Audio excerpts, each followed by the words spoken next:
The Gillette Cavalcade of Sports is on the air.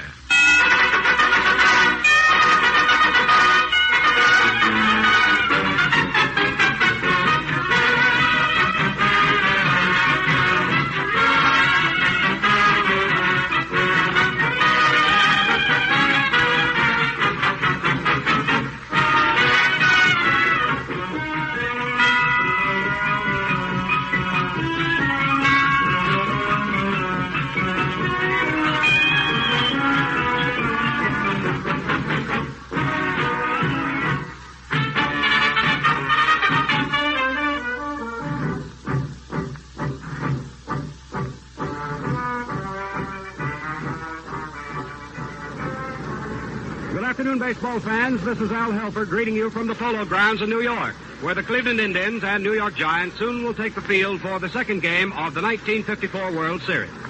Once again, your host is the Gillette Safety Razor Company, which takes pleasure in bringing you this and other great sporting events, such as the football bowl games and Triple Crown of Racing, as our way of saying thank you for using Gillette products.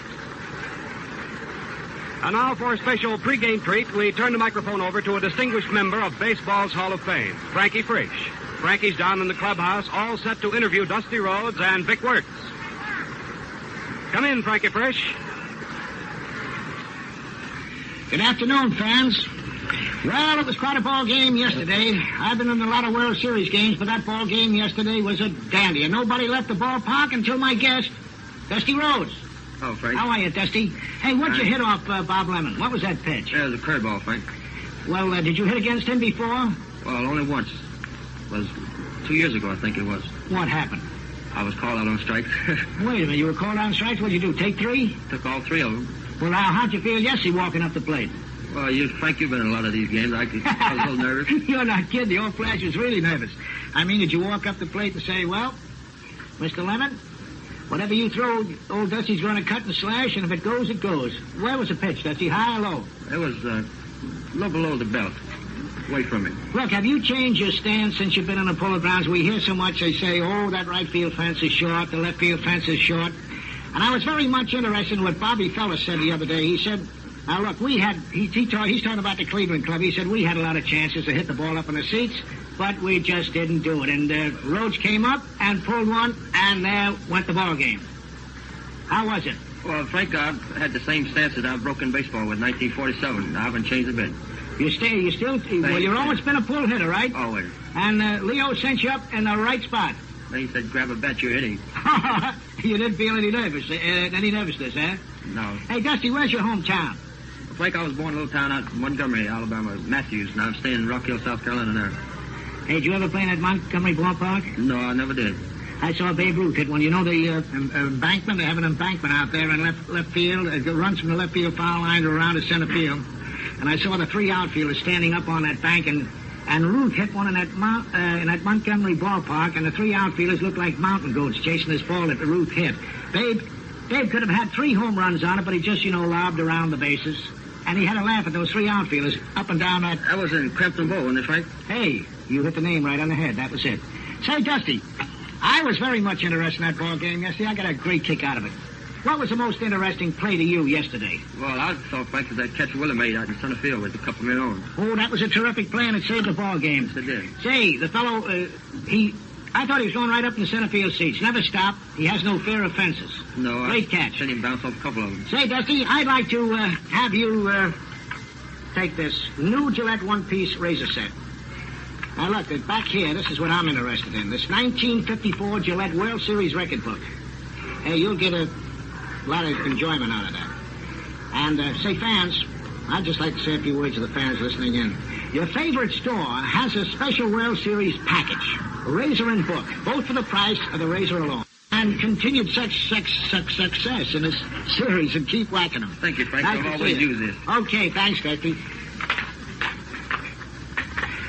And our next guest is a fellow that had a terrific day, Vic Wertz. Vic, nice to have you on our Gillette program. It's a pleasure to be here, Frankie. Say, what do you got there, young man? This is what is known as a shin guard, and saved my leg quite a bit, and my instep also. I have a bad habit of hitting myself in the leg with a foul tip off the bat. Oh, in other words, while you were up hitting and during the game, when you cut at that ball, foul tips, Wacky, and they hurt, don't And they? they really hurt, believe me, so that's the reason for this. Just, can we get a picture? I want to see how Vic puts that on. Now, which foot is it? It's on the right foot. It's my front foot, being a left-hand hitter. And this goes on exactly like that with the strap coming around the bottom of the foot. Oh. That's on there. That's all there really is to it. Now, listen, did you have any trouble with that shin guard yesterday in running the bases? I had a little difficulty, pardon me, on a ball that I hit the right field. Mueller made a throw in the first base, and of course I hurried back to the bag. And when I hit the bag, it was a wild throw.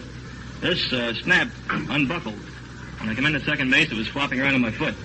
So instead of going to third, I had to stay at second. You'll have to get some way of flipping that thing off going down the first baseline. That might have cost the ball game, right? It could have cost the ball game, and today I'm thinking about leaving it off for the first time in 2 or 3 years. Well, now listen. How many hits yesterday, Mr. Wertz? Well, I'll have to figure a little bit. I think it was 4, wasn't it? Hey, you know we all anybody that's ever played the ball game, we always remember those hits. Well, you know. We never remember the strikeouts, right? Never remember the strikeouts. And I still think the hardest ball hit in that ball game went foul. And that's the ball you hit, a left-hand hitter hitting to the opposite field. That ball was really smacked, the one you hit up against the scoreboard in left field. I remember What that. pitch was that? It was a fastball high and away, Frank, and I had to go to left field. It was away from me. I couldn't try to pull it, so I just tried to slap at the ball. Say, the Giants will have to learn how to pitch to you. I hope they don't learn for the next 6 games. Well, you hit most everything, did you? Fastball, K-ball? I think every assortment they had. I think they tried everything. I even thought they threw a couple of sliders up there. I hit a slider. I hit a curve. Say, Vic, I got a little gift for you. I know you'll enjoy this. It's a Gillette razor. This is very familiar. I already have one, Frankie, but I can always use another one. Hey, the old Flash use them in the morning. Yes, sir. Feel mine, too. I use them, too. I get a kick out of it. And what I like about it, and I'm going to keep talking about it because I get a kick out of it, it's the 1954 World Series record book. And fans, I hope you'll take the old Flash's advice and get yours right now, because last year, we had a little tough time. We run out of them, and we got to get them right now. Don't wait. Vic Wertz, thanks kindly for being with us. Thank you, Frankie. Well, fans, it's time to wind up our clubhouse interviews for this afternoon, and now we're going up to the broadcasting booth. Thank you kindly. Today, we're ready for the second game of the 1954 World Series between the Cleveland Indians and the New York Giants. And the broadcast this afternoon is authorized under the broadcasting rights granted by the Commissioner of Baseball solely for the entertainment of our listening audience. And any publication, rebroadcast, or other use of the descriptions and accounts of this game without the express consent of the Commissioner is prohibited. Well, ladies and gentlemen, before the lineups are to be given to you, I should like to say that due to a special presentation made by the Defense Department here yesterday, and the stepping up of the time schedule in order that the field could be cleared in time for the beginning of the ball game, we were unable to bring you the singing of the Star-Spangled Banner from this ballpark. However, from today on, throughout the rest of the series, we shall be proud to bring to all our national anthem. And now, here are the starting lineups for this afternoon's ball game for the Cleveland Indians. Leading off will be Al Smith in left field. Hitting number 2 will be Bobby Avila at second base.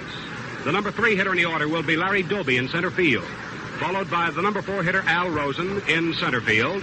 Al Rosen at third base. Then comes Victor Wertz at first base. Wally Westlake will be in right field in place of Dave Philly today. He'll hit in the number 6 position. Strickland the shortstop. Hegan the catcher. And Early Wynn will be the pitcher. He has won 23-11 with 3 shutouts this year. Ladies and gentlemen, Perry Como and our national anthem.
Billy Como and the singing of our national anthem here as the sun finally breaks through at the Polo Grounds in New York City. We had a cold, misting rain all morning, and it was very doubtful that this ball game would get underway. But the sun has come out now as Johnny Antonelli warms up along with early wind to get this ball game started here at the Polo Grounds this afternoon, the second game of the 1954 World Series. And here's the starting lineup for the New York Giants. Whitey Lachman will lead off. He'll be at first base. Alvin Dark, the captain of the ball club, will be at shortstop and hit second. Don Mueller, the right fielder, hitting third. Hitting fourth will be Willie Mays in center field. Then comes Hank Thompson at third, batting fifth. Batting sixth, Monty Irvin again in left field. Batting seventh, little Davey Williams, the Dallas dandy, will be at second base. Batting eighth, Wes Westrom, the catcher. And the pitcher, the surprising southpaw this year, Johnny Antonelli, who has won 21, lost 7 in the National League, and has pitched 6 shutouts over the course of the year. He's a Rochester, New York boy, now living in Lexington, Massachusetts. And Early Wynn, who has won 23 and lost 11, has pitched 3 shutouts for Cleveland, will be on the mound this afternoon. He's appeared in 40 games. He's from Hartford, Alabama, now makes his home in Nokomis, Florida. The plate umpire here this afternoon, American League's Charlie Berry in a fine one, Jocko Conlon of the National League at first, Johnny Stevens of the American League at second, Al Barlick, who handled the plate so capably here yesterday, will be at third base. He's the National League umpire. At the left field line will be Lon Warnicki, the Arkansas Hummingbird, and Larry Knapp of the American League will be down the right field line. So that's how the stage is to be set here this afternoon for the playing of the second game of the 51st Series in the competition between the American and National Leagues for the World Series honors. And once again, this afternoon, it is the pleasure of Jimmy Dudley and me to be here for the Gillette Safety Razor Company over these mutual microphones to bring you the account of what we see down on the field. We sincerely hope that you'll enjoy being with us for the afternoon. And now, ladies and gentlemen, before we introduce our co-worker for the afternoon, and it will be he who will start off, let's pause 10 seconds here for station identification. This is Mutual, the radio network for all America. This is WGN, the Chicago Tribune station, your exclusive World Series station in Chicago.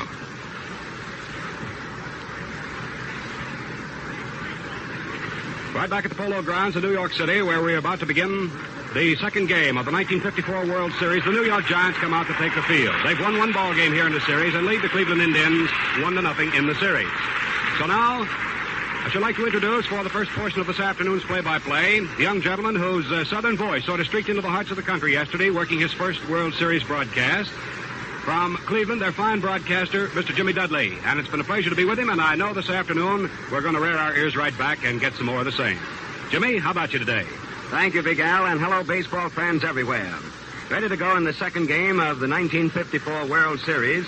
And an interesting note on the two pitchers, Johnny Antonelli, the left-hander for New York, and the right-hander Early Wynn, 34-year-old veteran of the Cleveland pitching staff.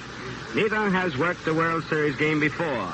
In fact, I was quite startled to learn from Early Wynn that he has never even seen a World Series game prior to yesterday here at the Polo Grounds in New York.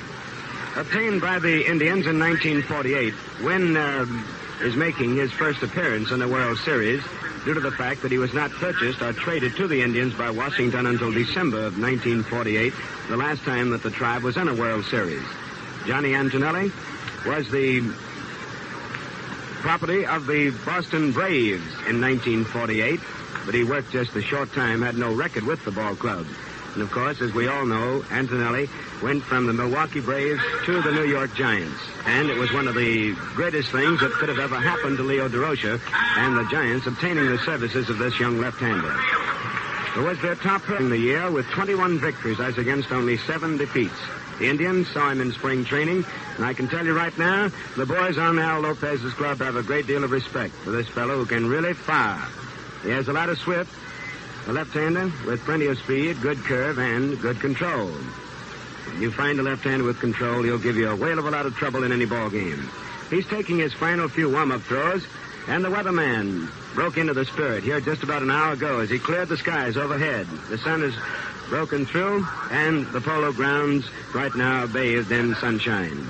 Al Smith, the Indians' left fielder, stepping into the batter's box, and it's play ball. The Giants winning the first game by a score of 5-2 yesterday, got off to a head start on the Indians. And, of course, they'd like nothing better than to take number 2. The tribe, of course, would like to even it up as they head for Cleveland for game number 3 tomorrow. Al Smith steps into the batter's box. The Indians' left fielder batted .250 in the first game. Up 4 times yesterday, had 1 hit. Antonelli looks down the alley, checks his sign. Back of the plate is umpire Charlie Berry, and quickly time is called. They're just now clearing the field, and the last piece of the bandstand goes back under the shed. And now we're back in position. Umpire Berry motions play ball, a veteran of the American League umpiring staff. Here's the windup, and the first pitch of the ball game is swung on. A high fly ball is going deep out into left field. That ball, if it stays fair, is going to be trouble. It's a home run for Al Smith on the first pitch of the game.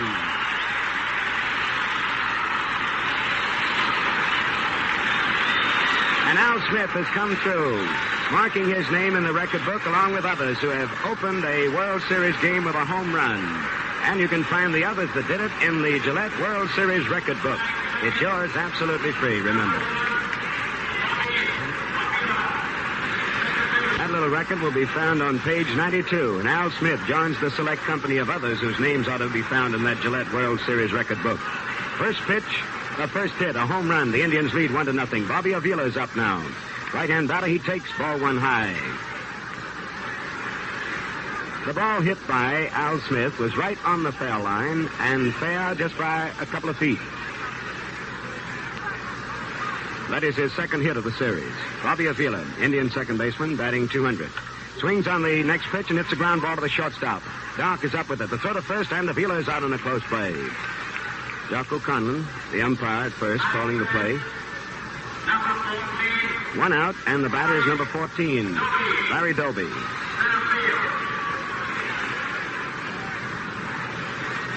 Dolby, a left-hand batter, steps into the box. In yesterday's ball game, he was up 3 times officially and had 1 base hit. Left-hand batter against left-hand pitcher. He takes ball when a curveball breaking outside and low. Ball on the count. The outfielders are playing him just about straight away, feeling that he will not be able to pull the left-hander Johnny Antonelli. The Indians lead 1-0 in the first inning. 1 out. The next pitch, Dolby swings and he misses a fastball. The count is even up. Ball 1 and strike 1.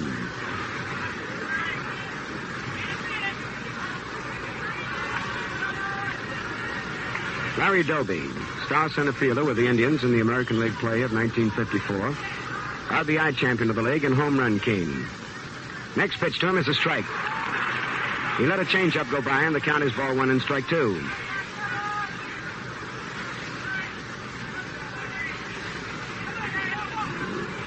One and 2 the count with 1 out and nobody on.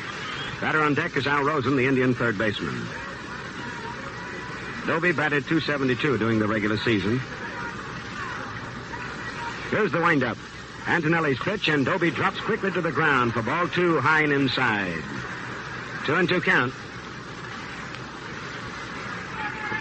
This promises to be quite a battle between two boys who really know how to fire that ball. Early Wynn and Antonelli. Left-hander versus right-hander. Youngster versus the veteran. Right side of the infield, deep.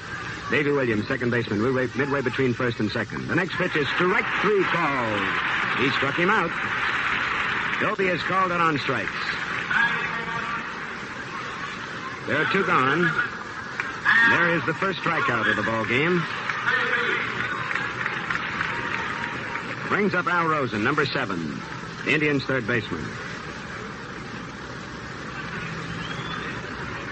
Rosen, in yesterday's ball game, was up 5 times, had 1 hit. That was an infield hit. His average during the regular season, an even .300. Last year's most valuable player in the American League, unanimous choice. He came up with quite a few injuries this year. 2 out and nobody on. The first pitch to him is ball 1, outside. The field in wonderful playing condition. In spite of the rain which we had last night and this morning. The outfield is around toward left. Monty Irvin deep and straight away. The next pitch is too low for ball 2. Ball 2 and no strikes to count. Monty Irvin in left for the Giants. Willie Mays in center, pulled over toward left center shade now. Don Mueller in right field. Tony Cuccinello coaching at third base for the Indians. At first is Red Cress. Here's the windup. The next pitch to Rosen is a strike. Knee-high pitch is in there. Antonelli being very cagey, not giving him anything too good on that 2-0 pitch, but still in the strike zone. The count is 2-1 with 2 outs. The first inning, the Indians at bat. The leadoff man, Al Smith, hit a home run on the first pitch. Here's the windup. The 2-1 pitch. Rosen swings and fouls it off to the right, out of play, back into the stands. And the count is now ball 2 and strike 2. Rosen will hit a lot into right field, surprising many fans who have not seen him before. And ball players, for that matter, they play him usually to pull. But he has good power into right center or down the right field line.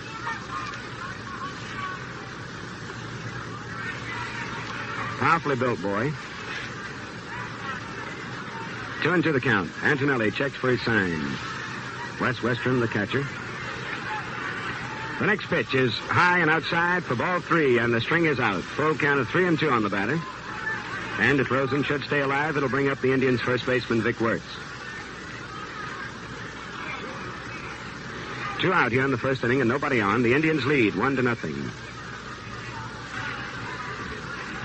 Here's the windup by Antonelli. Rocks twice on it. The 3-2 pitch is ball 4 outside. He tried to break a curve to the outside corner. Missed it. And Rosen takes a base on ball. So there is the first walk of the game. And it brings up number 23, Vic Wertz, drawing a nice hand from the crowd who watched him in yesterday's game, and those that didn't watch him read about it, of course, in the many newspaper, radio, and television accounts of the battle. Wertz, during the season, batted .256, but yesterday he had 4 out of 5. An .800 batting average to start off in his first World Series. That's a pretty fair bit of hitting. He had a triple, a double, and 2 singles. The first pitch to him is ball 1 too high. Wertz will hit left-handers, as he has proved during regular season play. It was a happy day for him when he was purchased by the Indians from Baltimore. Runner on first, leads away. The next pitch is swung on. A ground ball is hit foul down the first baseline, out of play, fielded by Whitey Lachman. And Johnny Antonelli, ever alert, racing off the hill to cover in case that ball was fair. The count is ball 1 and strike 1. Rosen, who was on his way to second, now back to first. Jocko Conlon, the umpire, at first base. Stevens at second. Barlick at third. Charlie Berry back of the plate. Warnick and Knapp are on the foul lines. 2 out in the first inning. A runner on first. The 1-1 pitch to Wertz is too high for ball 2. Ball 2 and strike 1 the count.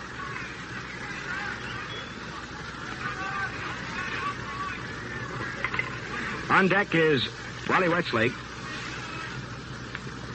In today's lineup, a right-hand batter against left-hand pitching. Antonelli is set, checks the runner at first. The 2-1 pitch is ball 3. Inside with a curve. Westrom fires the ball back to his pitcher. That message of let's get it over. Ball 3 and strike 1. Westrom, a veteran of many campaigns, had a fine day in yesterday's game. The outfielders are just about straight away. Here's the stretch. The 3-1 pitch. Ball 4 outside, and Wertz takes a base on balls. Rosen now moving to second. Runners on first and second with 2 out. Coming up is number 31, Wally Westlake. So Antonelli here in the first inning has struck out 1, walked 2, and given up 1 hit. A home run by Al Smith, the Indians' leadoff batter. Little conference now as Captain Al Dock comes in to talk with the pitcher and the catcher, Antonelli and Westrom. Dock is the leader of the Giants, and a great one.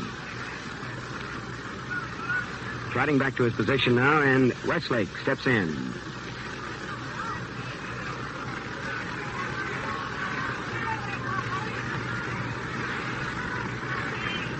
Outfielders now move around toward left.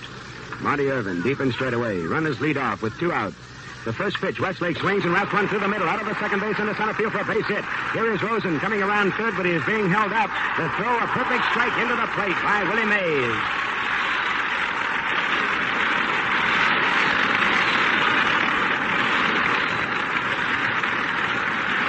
And now Rosen, unhampered by injuries, might have been able to come on and try for the score. He would have had trouble, even a fast man. There was a perfect strike from Willie Mays, the center fielder, to Wes Westrom, the catcher. And now the bases are loaded, and here comes Leo Durocher out of the Giant dugout. Wants to talk to Antonelli. And we have a left-hander warming up in the Giant bullpen. John Wendy McCall is the left-hander warming up. Al Smith led off in the ball game and hit a home run on the first pitch. Avila grounded out. Dolby was called out on strikes. Rosen and Wertz walked, and Westlake singled sharply into center field. Rosen still limping quite badly as he rounded third, but was given the hold-up sign, and a good thing for the Indians and for Rosen.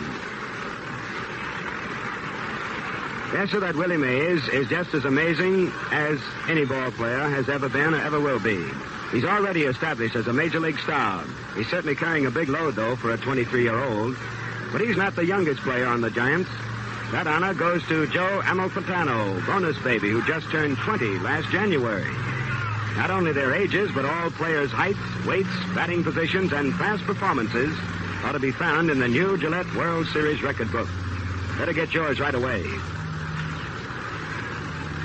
Mays again thrilling the crowd. Of course, for years you'll hear them talking about that great catch he made in yesterday's ball game. Going to the wall in deep center field to pull down a ball hit by Vic Wertz that would have been a home run in almost any ballpark in the majors. Leo Durocher, the Giant manager, has had a talk now with Johnny Antonelli, hoping to quiet him down with the bases loaded and 2 out. Durocher goes back to the bench. Westrom stays with the pitcher for a last few words. So Wally Westlake has come up with his first World Series hit. The bases are loaded with 2 out, and George Strickland steps into the batter's box.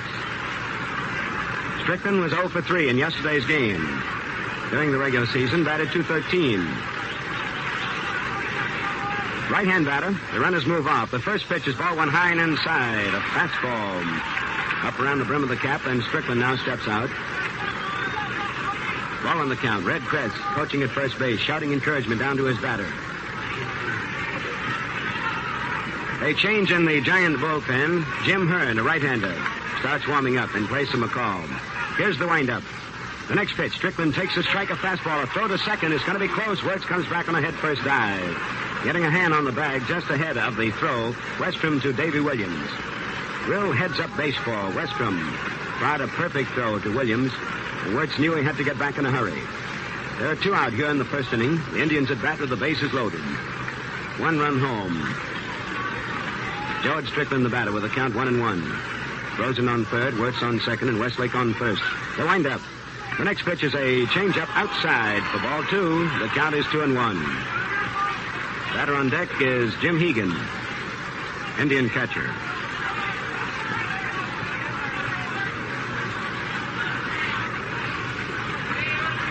The outfielders are playing him just about straight away and shallow. The 2-1 pitch. Strickland swings and pops it up to the infield. Right side. It is Whitey Lachman calling for this one. Under it now. He makes the catch, and the side is retired.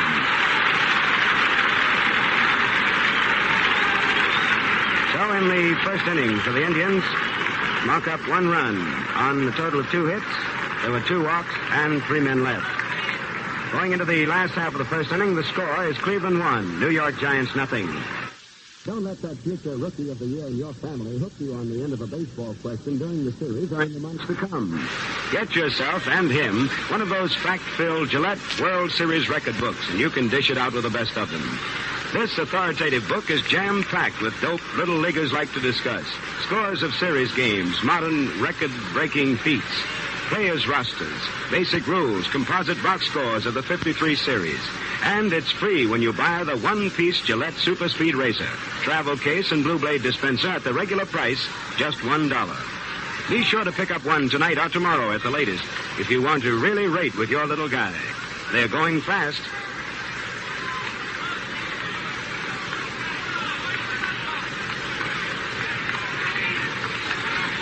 And now the last half of the first inning. The Giants coming out for their turn at bat. An early win, number 24. The big burly right-hander for the Tribe is ready to work.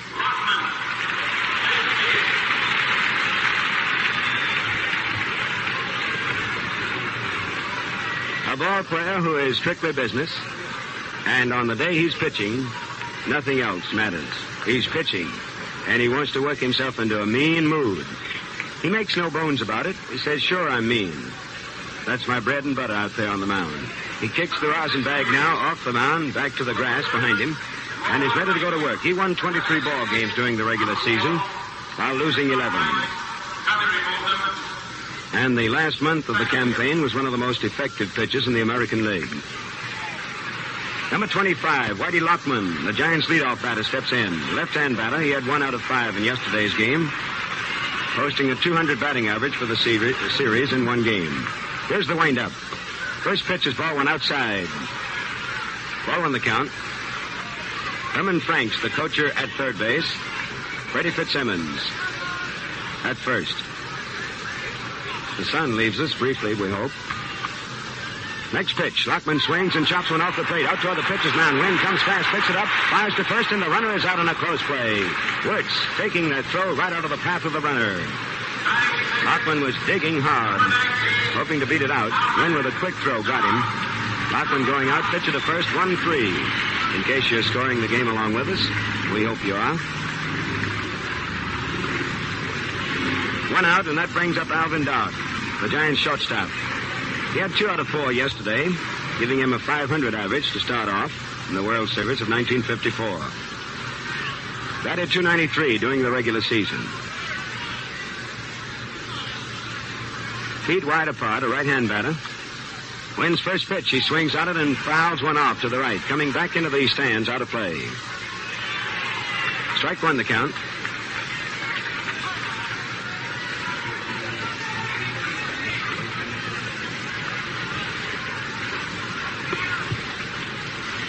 Strike one the count. Wynn looks down to his catcher, Jim Hegan. Here's the windup. The next pitch is swung, and there's a line drive going out into center field, but Dolby, playing him perfectly, moves over a step or two and makes the catch. 2 gone.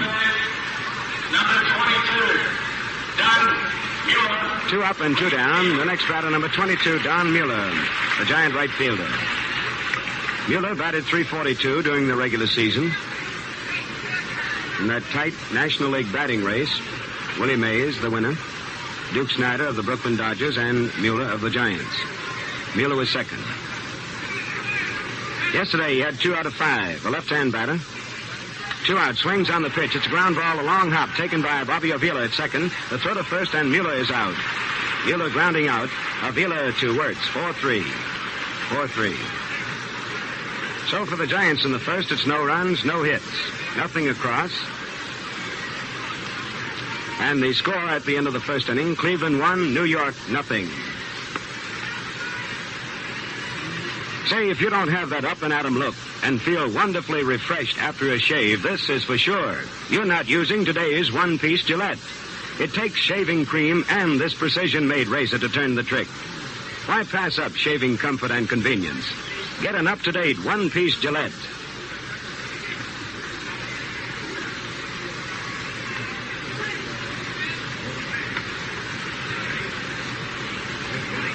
Well, we certainly got off to a big start as that Al Smith stepped in there with that first pitch for a home run, didn't we? Well, you kept telling me several times that this guy will liable to tag that first pitch, and I kept saying to you all day, we do that once in a very long time in the World Series, but your predictions all came true this afternoon, boy. Well, you know, there's quite a thrill in watching a batter step in there. Smith is noted for his ability to get a base on ball, but he has been notorious all season long for that first ball, if it's to his liking. He reminds me a lot of Ken Keltner, member of the Indians in 1948 when they played the Boston Braves in the World Series. Smith was a softball player in St. Louis just a few years ago, and that's why that choppy, quick swing of his.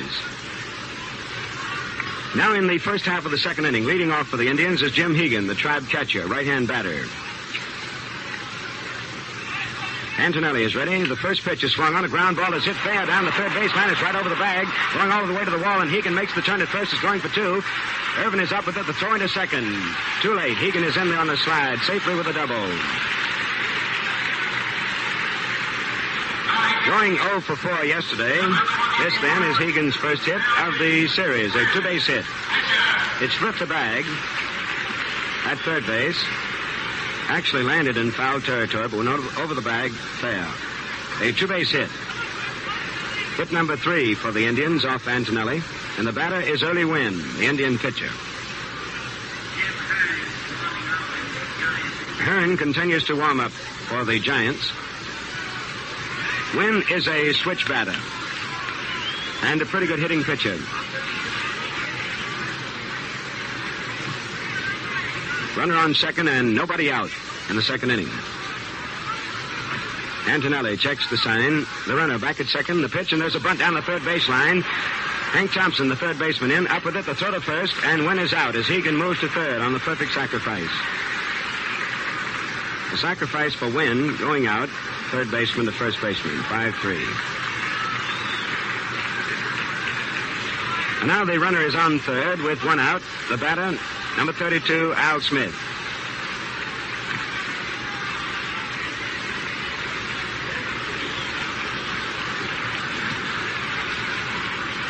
The infield now moves in. They'll try to close the door on this run. Tony Cuccinello, coaching at third base, moves in to say something to Jim Hegan, who is the base runner. Big, tall, 6'3" Jim Hegan. Big and yet one of the fastest men on the squad. First pitch to Smith. Ball one, too low. Antonelli giving him a changeup on that first one just in case he had any notions. He was going to hit it. He'd have to furnish his own power. The Indians lead 1-0. First half of the second inning, one out. The next pitch, a strike, a beauty, waist high, right over. And the count is ball one and strike one. Smith backs out and calls for the rosin bag. Bobby Avila is on deck.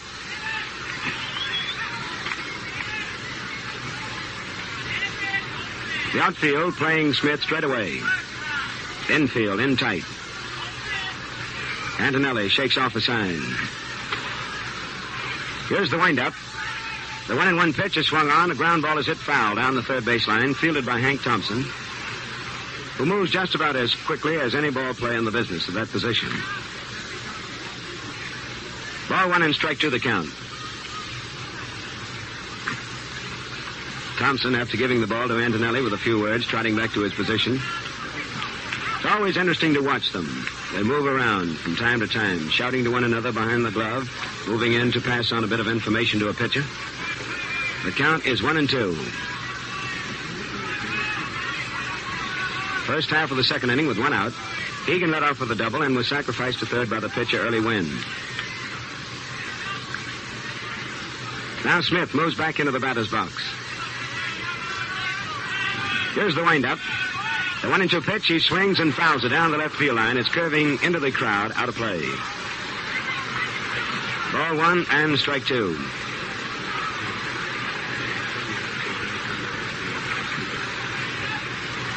Well, we started the ball game with the sun out, very bright. Right now it is obscured by the clouds overhead. And a little bit dark. But, of course, remember, in World Series play, they can turn the lights on anytime they want to. Antonelli is in action. The windup and the 1-2 pitch. A swing and a miss. He struck him out.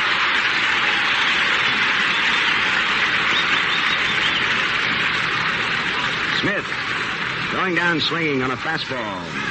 That is the second strikeout for Johnny Antonelli. And now Bobby Avila is coming up. Avila grounded out in the first inning, his first trip to the plate. Antonelli and Westrom get together along with Henry Thompson. They realize that here is one of the most dangerous batters in the business. As witness his .341 batting average doing American League play during the season.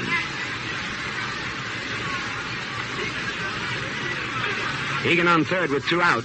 First half of the second inning, the score Cleveland 1, New York nothing. The windup. The first pitch, Avila swings and hits a high pop foul down the third baseline.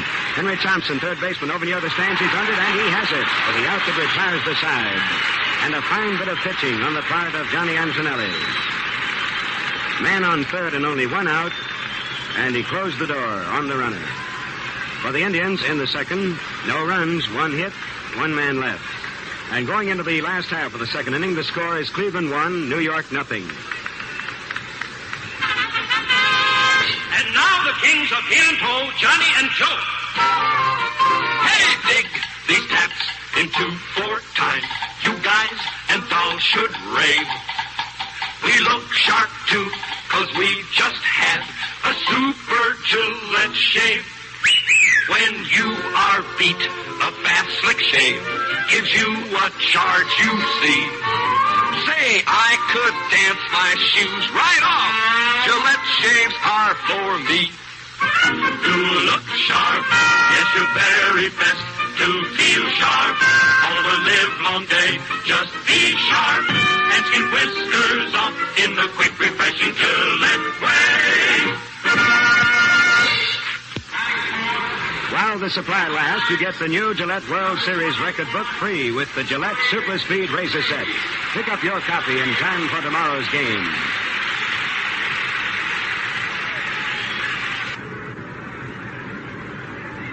Back at the Polo Grounds in New York, going into the last half of the second inning, Willie Mays will lead off for the Giants, with the Indians leading by a score of 1-0. Mays batted .345 to win the National League batting crown, and in yesterday's ball game was up 3 times without a hit. Right-hand batter. Wynn's first pitch to him is ball 1 high and inside.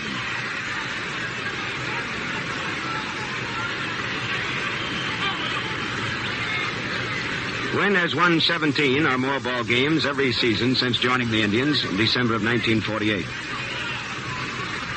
Second year that he has won 23. Next pitch to Mays is fouled back to the screen, out of play, and the count is even up. Ball 1 and strike 1. Wynn is a tough pitcher, possessing a good fastball, curve, and the knuckler, or what he terms the fingertip pitch. Works the same way that a knuckleball pitch does, but he throws it with the fingertips.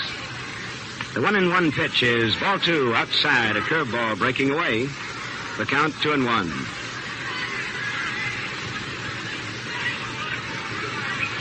He's not a fast worker, takes plenty of time in between each pitch. Always studying his batter. The outfielders are deep, straight away, but far back. Here's the windup and the 2-1 pitch. Mays backs off from ball 3, high and inside. The count is now 3-1. The Giants center fielder looking down to Herman Franks, coaching at third. Leading off here in the last half of the second inning. On deck is Henry Thompson. Just as Wynn started his windup, Mays stepped out. 1-0 ball game with the Indians in front. Last half of the second. Now Wynn is into the windup. The 3-1 pitch. Swung on, and a fly ball is hit into right field. High and far, but plenty of room for Westlake. Under it now. He has it. Route number 1. One away. Number 16, Hank Thompson. That brings up number 16, Hank Thompson, the third baseman. Thompson batted .263 during the regular season, had 1 out of 3 yesterday, giving him a good start at .333 in World Series play. As Bobby Avila said the other day when somebody was asking about his hitting during the regular season, he said, that's all over now. We all start even. The World Series. Hegan out with a few words for his pitcher. Now back in position. 1 out and nobody on in the last half of the second inning. The outfield pulling around toward right as Thompson steps in, a left-hand batter. First pitch to Thompson is a strike, a fastball working to the outside corner waist high. Strike 1. Playing Thompson to pull. Strickland almost over to second base. Next pitch is way high with a knuckleball, and it is now ball 1 and strike 1.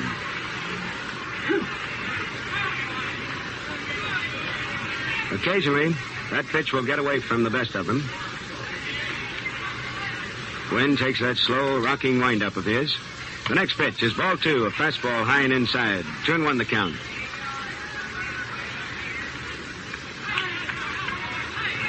Bobby Avila, the second baseman, is moved midway now between first and second. Deep to the edge of the outfield grass. Wertz covering close to the line with a count 2-1. Here's the pitch. Swung on and a fly ball is hit out into left center. Moving over fast is Al Smith. Under it now, he makes the catch. Route number 2. Thompson fired to Al Smith in left center. Coming up is number 20, Monty Irvin. Here's a boy that hit .458 in the 1951 World Series, as the Gillette World Series record book shows. Thumbing through this little book, you get a great deal of information. Irvin steps in a right-hand batter. He crouches over. First pitch is a strike. Fastball, letter high. Irvin, left fielder. 0 for 3, looking for his first hit. 2 out and nobody on. The next pitch is strike 2 with a curve. Irvin steps out, a little bit surprised as that ball exploded away from him, but caught the corner. 0-2 the count.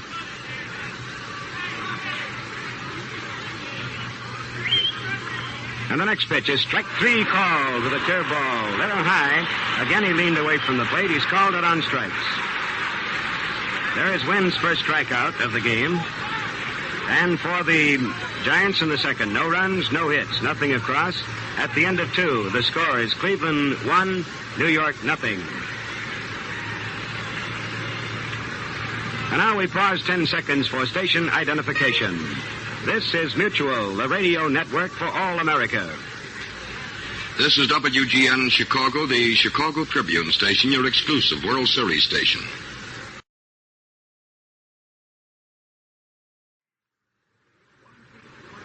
Back at the Polo Grounds in New York City, the second game of the 1954 World Series.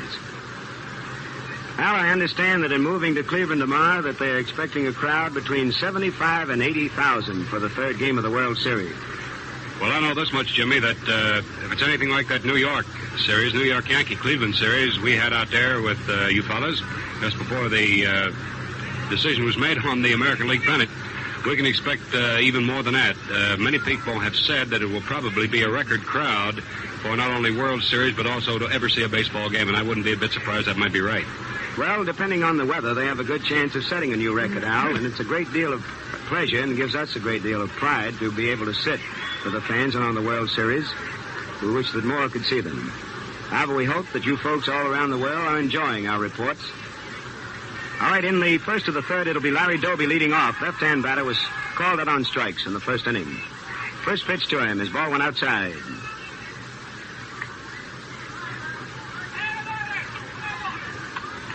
Ball on the count on Larry Doby, Indian center fielder.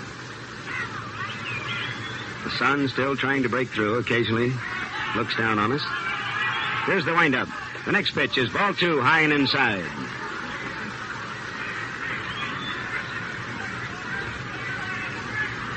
Watching this youngster, Antonelli, you can't help but feel that he's a little bit nervous, as undoubtedly all of the boys were in the first game yesterday. The 2-0 pitch. Doby swings and he misses a fastball. He figured right, but Antonelli fired it by him. The count is now ball 2 and strike 1. Lots of pepper in the Giant infield. Thompson, Darth, Williams, and Lachman talking it up behind their pitcher. Okay on the sign. The 2-1 pitch. Doby swings, tried to hold back, but it was a fastball strike called. 2-2 count.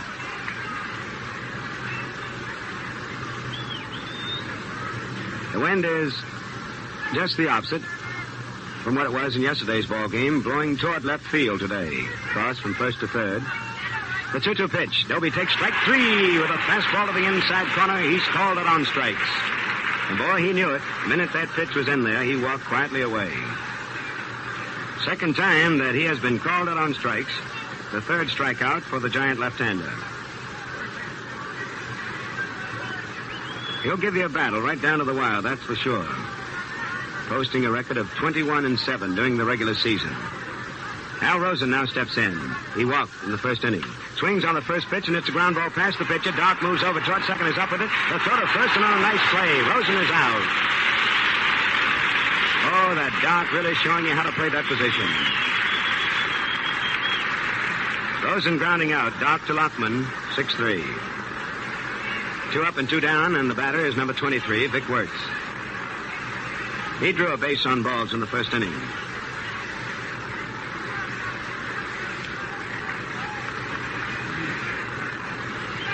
Now the outfielders are pulling around toward right with nobody on and 2 out.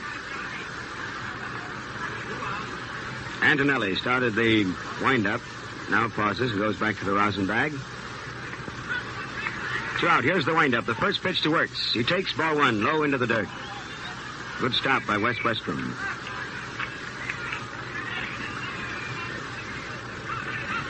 Second game of the 1954 World Series.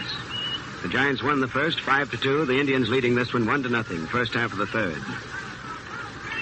The next pitch. Wertz swings and hits a line drive out of a second base into center field on the hop. Going out to Willie Mays.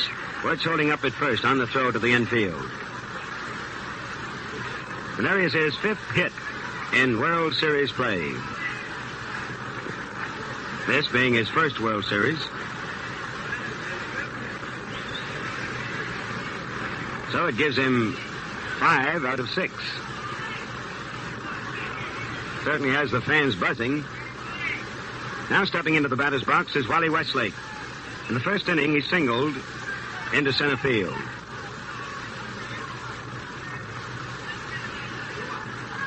Right-hand batter.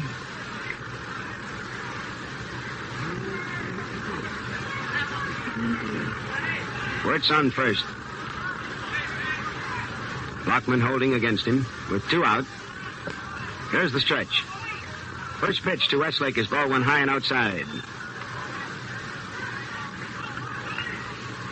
A lot of people have asked about the little shin guard that Wertz wears on his right leg. Looks like an abbreviated catcher's shin guard. He wears it to protect his instep from the foul tips. Always foul the ball on his foot. Next pitch to Westlake is ball 2, a fastball high and inside. 2 and no count. With 2 out in the first half of the third inning.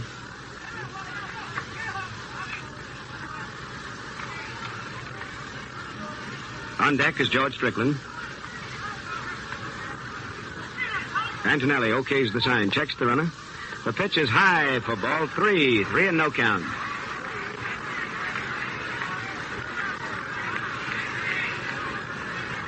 Notice that he's been having a little trouble with the curveball and his changeup. Again, Jim Hearn goes to work down in the Giant bullpen. Leo Durocher, taking no chances, wants to have a man ready to rush in there in case he should need him. Even with 2 out, a lot can happen. The Indians lead 1-0, the first of the third. The next pitch is ball 4 outside. He missed with a curveball.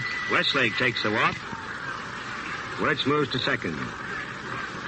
Third base on balls, given up by Antonelli. And the batter is George Strickland.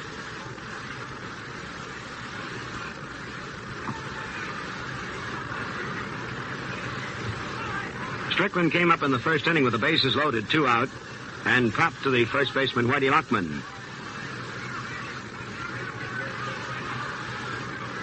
Doesn't hit often, but he has come through with some very timely base hits. Runners on first and second. Moving off, ready to travel. The first pitch is fouled, pulled far down the left field line into the crowd.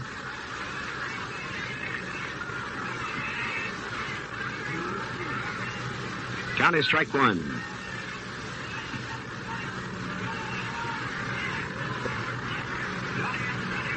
Wertz on second, Westlake on first. Outfielders playing Strickland straight away. Antonelli is up with a stretch. The next pitch is swung on a ground ball hit to the shortstop. Doc is up with it, throws over to Williams at second, forcing Westlake, and the side is retired. Strickland hitting into a force play. Westlake is out at second, 6-4. So in the third inning for the Indians, no runs. 1 hit, 1 walk, and 2 men were left. And going into the last half of the third inning, the score is Cleveland 1, New York 0. And now fans, here's veteran first sacker Mickey Vernon of the Washington Nats. A slick, dependable fielder. Mickey's twice won the American League batting crown. Say, Mickey, how about this game as a career? Baseball has been good to me, Jimmy. A young man with talent can have a good life in the game. And, Mickey, how about that further word for the younger fellas? This is important for young men and some older ones, too. I guess everybody wants to be successful, and as a starter, you've got to look neat and really clean, as if you think something of yourself. You certainly have got to look well-shaved. For me, that means to use the Gillette razor. And that's it, Mickey, and many thanks to you. Mickey uses the Gillette Super Speed razor that shaves you clean in a breeze. $1 complete with Blue Blade dispenser and travel case. Right now, you get the World Series record book free.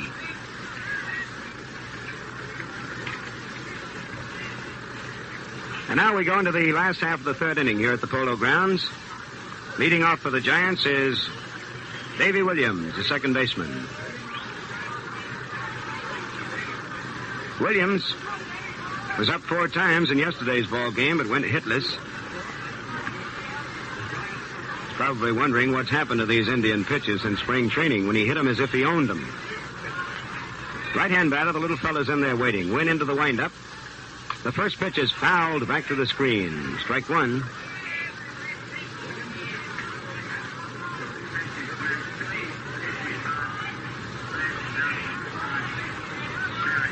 Strike one the count. Williams leading off in the last of the third. The Indians out in front by a score of 1-0. When OK's the sign, works into the windup. The pitch is strike two with a curve. Breaking down and away from a right-hand batter. The count is strike two. No giant runner has reached base as yet. On deck is Wes Westrom. The 0-2 pitch. A swing and a miss. Hegan drops the ball but picks it up, tags Williams before he can get more than 3 feet away. Williams goes down swinging. Second strikeout for Wynn. And it brings up the giant catcher, Wes Westrom, who surprised a lot of people yesterday with his hitting.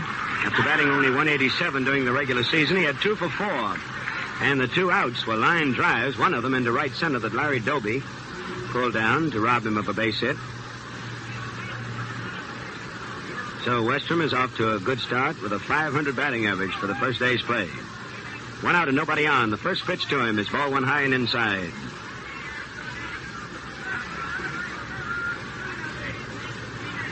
Again, the skies are clear above us. Pass to the third with 1 out and nobody on. Here's the windup. The next pitch, Westrom swings and he misses. Good long stroke, boy. He was going for the long one. Ball one and strike one the count.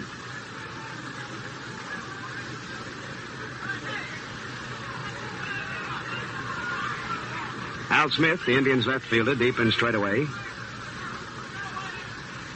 Wynn's next pitch is ball 2, high. The count, ball 2 and strike one. Al Smith in left field, Larry Dolby in center, Wally Westlake in right. Rosen, Strickland, Avila, and Wertz the infield. The Indians lead by a score of 1-0 as a result of Al Smith's leadoff home run, the first pitch of the ball game. Now Westrom steps back into the batter's box with a count ball 2 and strike one. Here's the windup. The 2-1 pitch is fouled back to the screen out of play. Even up count 2-2.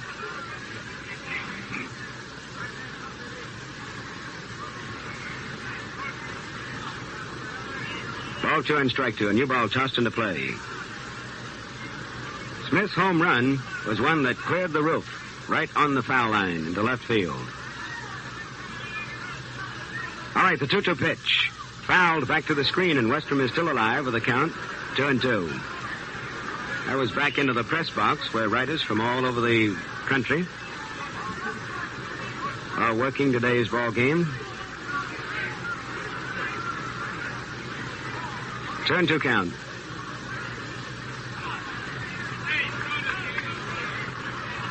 Wynn's windup. And the 2-2 pitch. Pulled foul down the third baseline, out of play.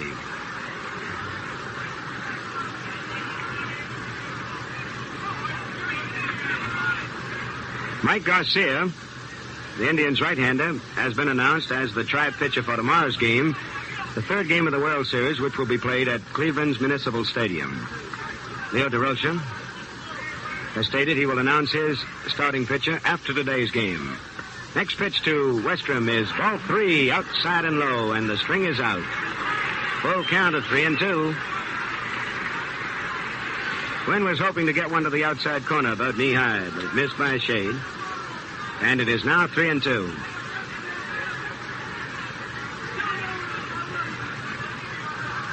One big pitch left. Payoff pitch, swung on, and the fly ball is hit deep out into left center. Al Smith racing back, moves under it now, and he has it. Route number 2. Westrom. Fly to Al Smith in left center. And that brings up the pitcher, Johnny Antonelli. Watching these batters strive to hit one toward left center, and right center. You know, no one will ever knock a home run out of this park in dead center field, that's for sure. The Gillette World Series record book shows it's the toughest home run barrier in the majors. 475 feet from the plate and 60 feet high. It's a long throw out there toward that center field wall. Antonelli, a left-hander all the way, steps in, takes ball one. First pitch was outside.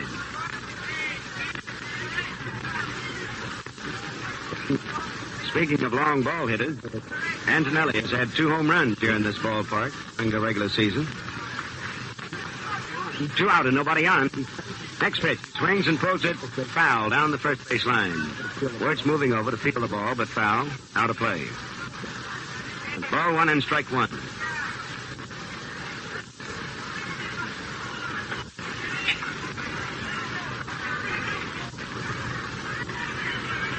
The Indians out in front by a score of 1-0. 2 out for the Giants. When okay's the sign from catcher Jim Hegan. The 1-1 pitch, Antonelli swings and puts a high fly ball into right field. Westlake moving in, waiting for it now, and he has it. The side is retired. As again, the Giants go down in order. No runs, no hits. Nothing across, and at the end of 3, the score is Cleveland 1, New York 0.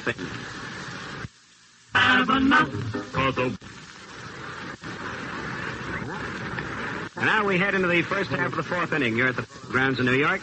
The Indians leading by a score of 1-0. Speaking of that long center field wall here at the Polo Grounds, and it is a mighty clout, I think there's just one ball player. Alpha can back me up on this. Joe Adcock, I believe, Al hit one of those left center field bleachers, didn't he?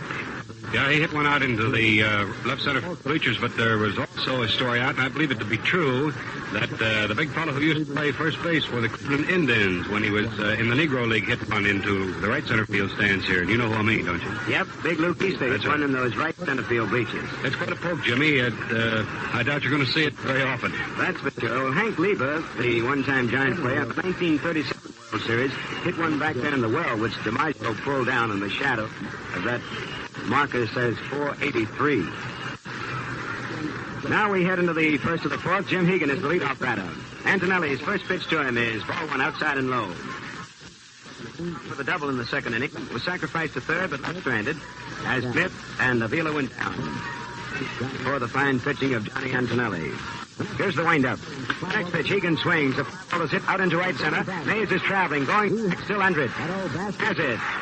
That's a good catch. The turn for the fans, and they love it.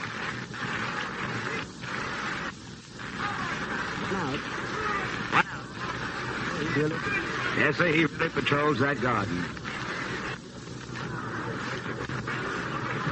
That'll bring up the pitcher. 1 out and nobody on in the first half of the 4th inning.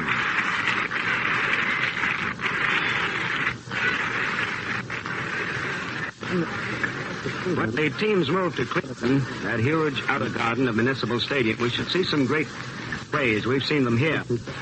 The chance sort of measure Willie Mays and Larry Dope, 2 great center fielders.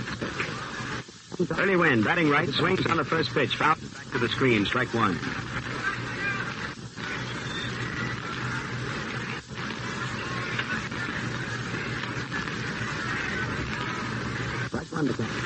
Strike 1 to count. The Indians today have left 6 men on the bases. And yesterday, in the last 3 innings, they left 7 on. Next pitch to the Wynn. He swings and fouls another one down the right field line. The stands. Strike 2.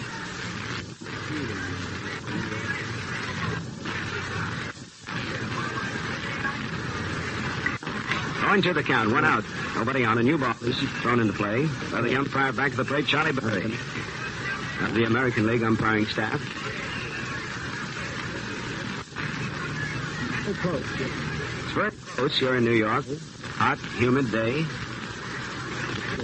Ball players are really getting plenty of opportunity to perspire, or as they say, sweat. Going to the count, 1 out. Antonelli's next pitch, Wynn swings and he misses. Westrom dropped the ball, picked it up quickly and tagged him. And it is the 4th strikeout for Antonelli. And nobody on the bases. Brings up the leadoff batter, Al Smith. Two extremes. In the first inning, he hit a home run on the first pitch. Second inning, Antonelli struck him out on a fastball. The Indians lead 1-0. Here's the windup, and the first pitch to Smith. Ball went high and inside.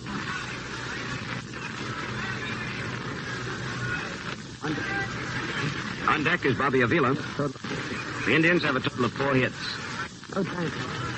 No giant runner has reached yet off early wind. There is a strike, a curveball dropping over knee high, and the count is even up. Ball 1 and strike 1. Wind is a little stronger now. And of course, it has helped to clear the skies. Make way for today's ball game. It certainly didn't look like it this morning. The 1-1 pitch. Ball 2. Outside. The count is 2-1. Antonelli has 4 strikeouts. And has walked 3 men. Ball 2 and strike 1 on Al Smith. The Indians left. Double rocket windup by Antonelli. Hung on, pulled foul, down past third base. Cuccinello, the little round man, coaching at third for the... Made a pass at it, but decided to let it... Little fella that has played a lot of baseball in his time. He posted a lifetime of around 287. Turn to the count on the batter. 2 out and nobody on the bases. Antonelli puts into the windup. The pitch is swung on, foul into the upper deck of the left field seats. A long strike and quite a scramble by the fans up there for a souvenir.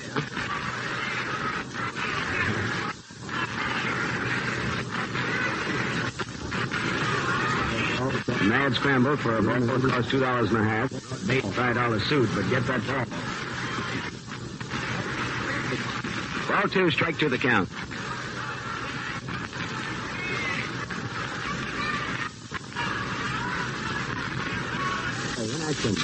Antonelli in action. The fastball is inside and low. Ball 3, and it's a full count now, 3-2. I notice neither pitcher has been shaking off the catcher. Antonelli has done it, I think, once or twice. Wynn has no sign that the fans can see, or any of us in the press box, stands and waits. The 3-2 pitch. 4, inside and low, and Smith takes a base on. That is the 4th walk given up by Antonelli. 4 walks, 4 strikeouts. He's got 4 hits.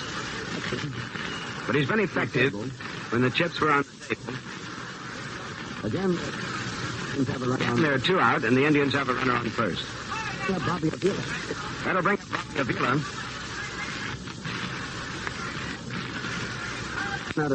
Avila now has 1. He's been to bat 6 times yesterday. Up 4 times yesterday. He had 1 hit. Up 5 times yesterday. So it's 1 out of 7. Scored one of the Indians 2 runs yesterday's game. Grissom. They came up with a well-deserved victory. 2 out, runner on first. The pitch to ball 1, a fastball high and outside. Smith on first. One of the American daring base runners. Playing fast. Quick to take advantage of any break. Any lapse on the part of an outfielder.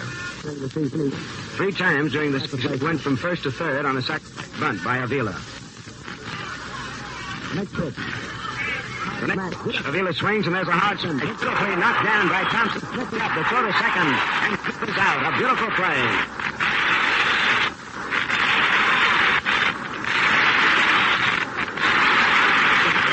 Thompson coming up with a wet stop on Avila's hard smack into left field. A great play for Thompson. Is probably saying highway. And Smith was 4th.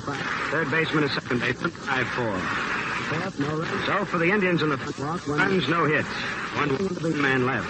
And going into the last half of the 4th inning, score is Cleveland 1, nothing. Fans on the Indians today is Bob Feller. It's his 17th year as the Major League star. You know, he had to say the other day that I think fans Here's how he put Gillette. When I'm bushed, he's shave makes me feel like a new village. An old super speed razor. And wouldn't feel plenty good. Just hand these one piece and change blades in a jiffy. A quick rinse cleans it. Speak with Blue Blade Gillette Super in travel case, $1. Speed goes for just another Gillette. The new biggest included World Series record free. Let us snap while they last. Now add to your baseball enjoyment now and all year round.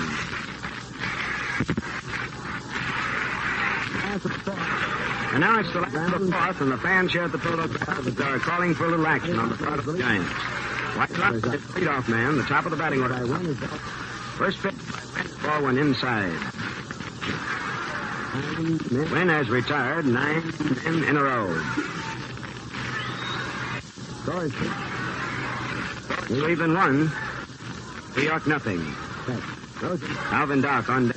Rosen moves in case of a bunt. The next pitch is ball 2. Outside. 2-0 count.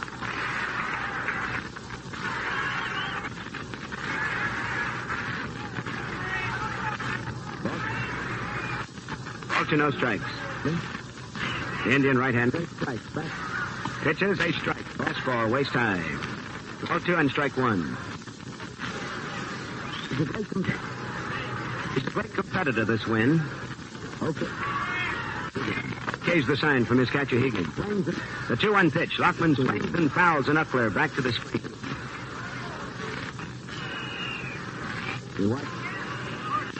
Whites win a lot of times, even with that knuckleball. Have a count of ball 3-0 with the nuts on a certain batter. He wants to get him up with a knuckle. He stays right with it. He recalls the time that he was ball from Yogi Berra in the count of 3-0 strikes. Struck him out. Knuckleball pitches. Here's the foul. Lachman swings and throws it foul down the first base line.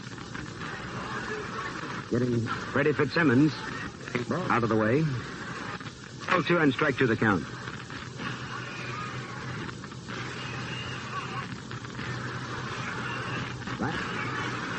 Last half of the fourth, the Indians leading by a score of 1-0. Lachman, there's the windup and the 2-2 pitch. Swings and he misses. He's struck him out.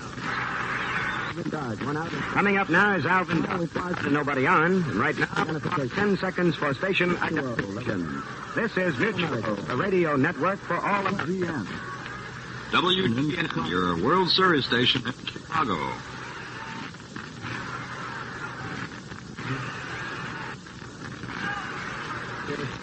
Now Doc steps in with one out and nobody on. First pitch is a strike. Wynn getting the outside corner with a good curveball. Second game of the 1954 World Series. Next pitch is ball 1 outside. 1-1 the count. He's broke on top by taking the first 2, beating Bob Lemon 5-2. Yesterday, Wynn and Antonelli going in the number 2 game today. Outfield is straight away, but deep in all field. Next pitch is a strike with a fastball. Just above the knees. And of course you use Wynn with that knuckleball.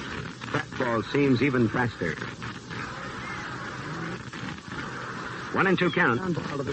The pitch is swung on a ground ball. The shortstop, big hop taken by so to first in time. Dock is out. There are 2 gone. And coming up now is number 22, Don Mueller. He's 2 for 2 in this. You know, he was number 2 man in this year and had a solid 333 for last year. For past performances of all players, check the great new Gillette World Series record. You'll get a lot more pleasure out of these games when you have it. The book is free. The regular 1-piece Gillette razor at the regular price. 2 out and nobody on. Mueller, left-hand batter, swings out. Pitch and throws one foul. That's the right field line into the seats. Out of play.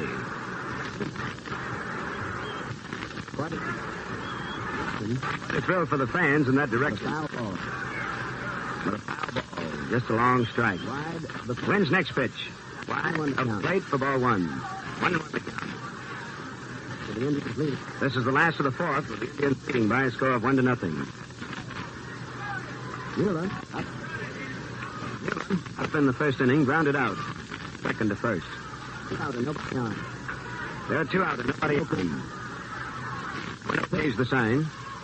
Your fastball swung on a fly ball to right field. Westlake moving up. He has it. And the back is retired. 12 Giant players have gone down.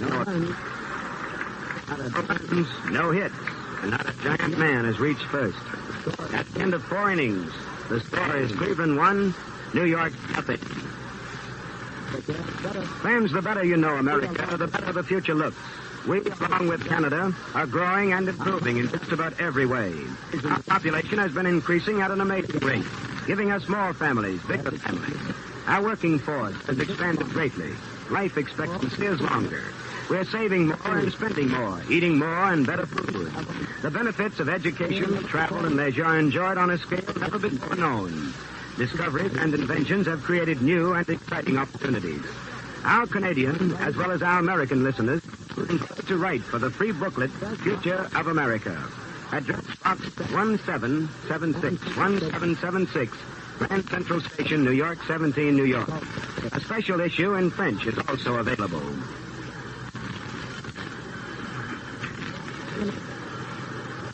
Going into the first half of the 5th inning.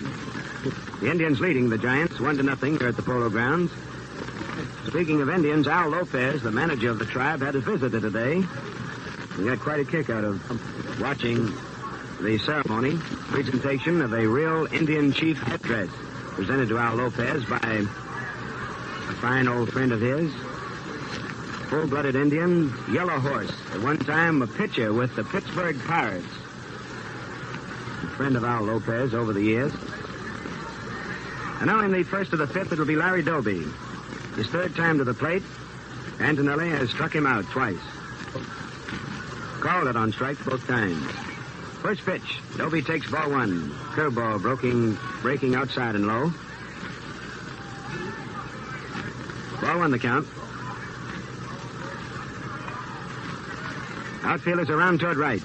The next pitch, Dolby swings and hits a fly ball. And he's one out into short left field. Coming in fast is Monty Irvin. He's under it now and makes the catch. He got a late start, but caught up with it for the out.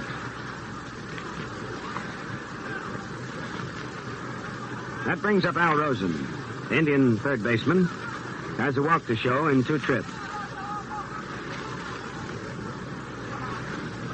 First half of the 5th inning. This ball game really moving along. Antonelli's wind-up. The first pitch, Rosen takes ball 1 inside and low.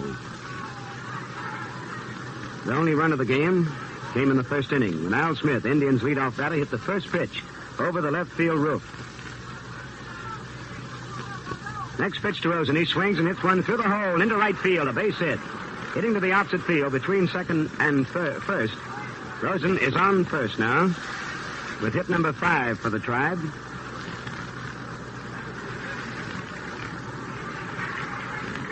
That is his 2nd hit of the World Series. 1 out, a runner on first, and Vic Wertz steps in. He has a walk and a single. And certainly has the highest average of all of the players in the series thus far.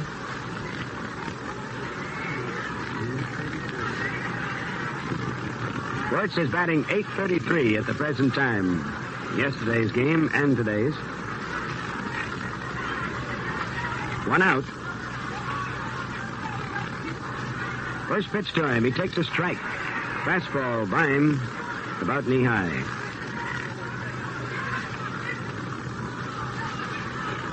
Antonelli showing the stuff that made him one of the best pitchers in baseball during the year. We'll work carefully on him. Next pitch to Wertz is a foul hit into the stands off to the left of the plate, out of play, strike 2. That one going far into the upper deck. The Indians have had runners on base in every inning of the game, but have been unable to score.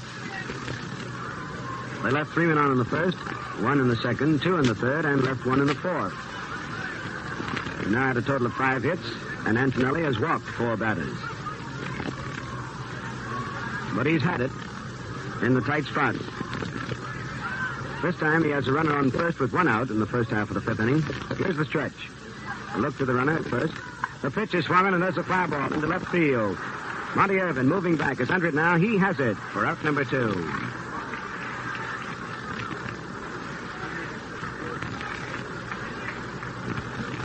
Antonelli pulled the string on Wertz, gave him a changeup. He hit it to the opposite field. 5-ball to Monty Irvin. That brings up Wally Westlake. A single in the first inning. He walked in the third. Right-hand batter. Indian teammates call him the Beast. He's powerfully built. First pitch is a fastball, blazed through the middle. Strike one called. Rosen on first with 2 out in the first half of the 5th inning.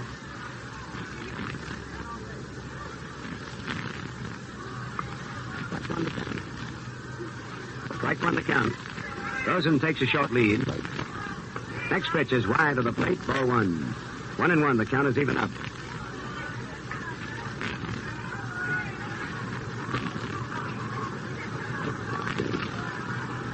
Batter on deck is George Strickland. Antonelli tugging at his cap, nodding vigorously to his catcher, Wes Westrom, on the sign. The 1-1 pitch, hit foul down the third baseline. Strike 2. This been fielded by Tony Cuccinello.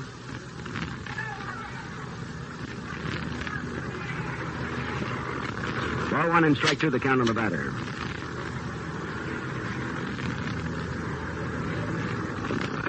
The Indians leading by a score of 1-0 as a result of Al Smith's home run. Antonelli checks the runner. The next pitch is low into the dirt. Bounced up and hit Westlake. Rosen holding it first. The count is now even, ball 2 and strike 2. Rosen will not take any chances on the bases. Not with that leg, which is still a little lame. It's a matter of a torn muscle in the thigh. 2-2 count. Antonelli now steps onto the rubber. Outfielders deep and around toward left. The 2-2 pitch. Ball 3, over but too low with a curveball, and the string is out. Full count of 3-2.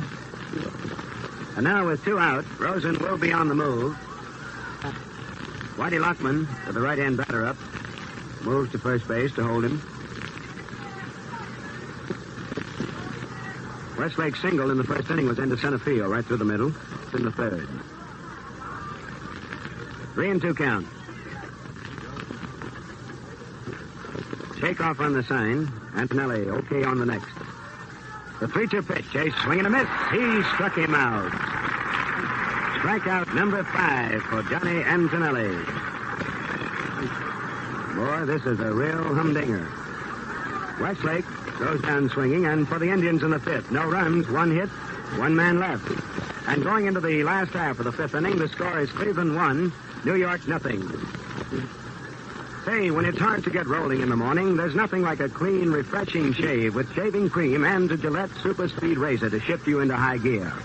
Those look good, feel great shaves really come easy with this wonderfully convenient razor.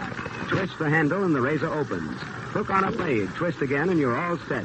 To clean both razor and blade, simply rinse under the tap. What do you say? How about enjoying the comfort and convenience of the modern Gillette Super Speed? Including Blue Blade dispenser and travel case, it's only $1. And with it, you get the new Gillette World Series record book free. Last year's edition went before we knew it. This year's enlarged book is going even faster. So you better hurry.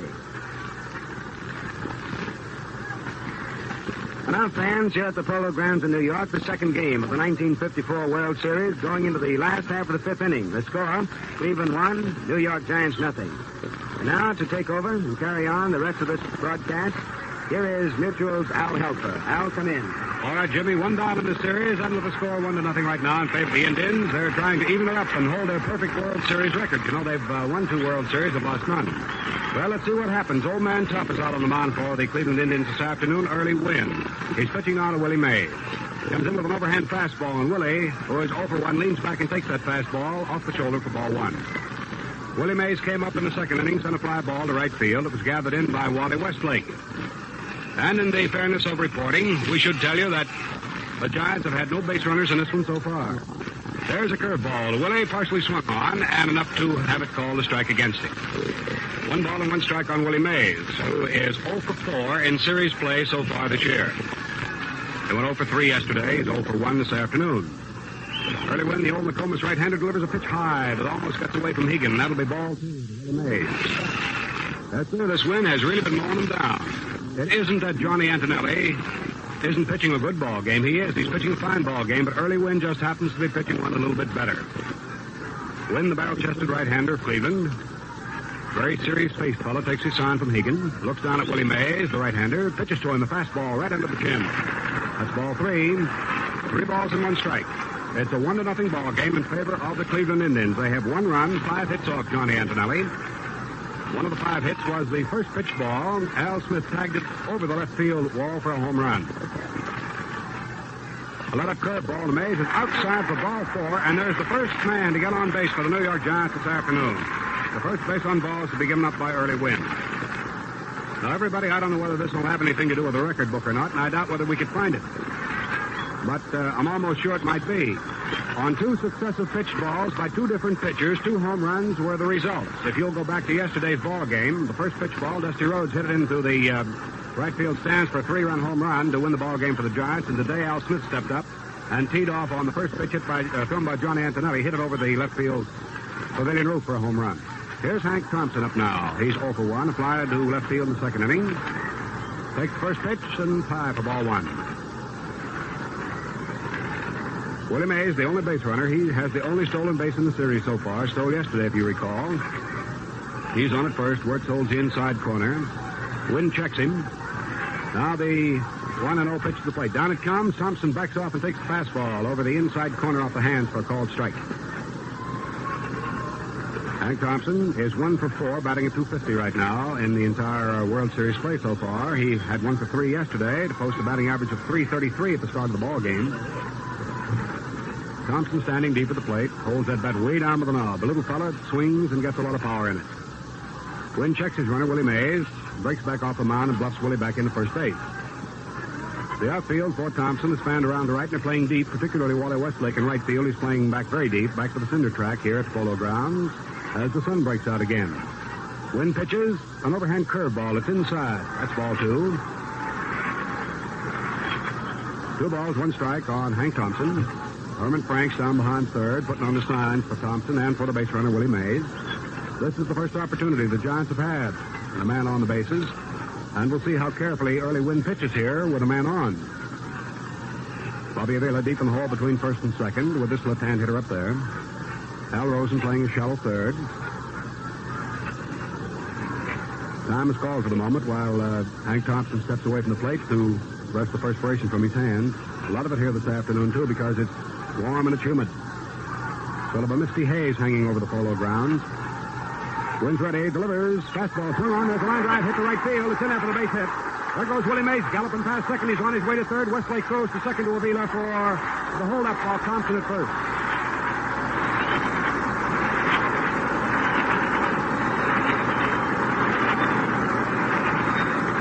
So here in the 5th inning, finally, the Giants dent the pitching of Early Wynn. They get the first base hit off him.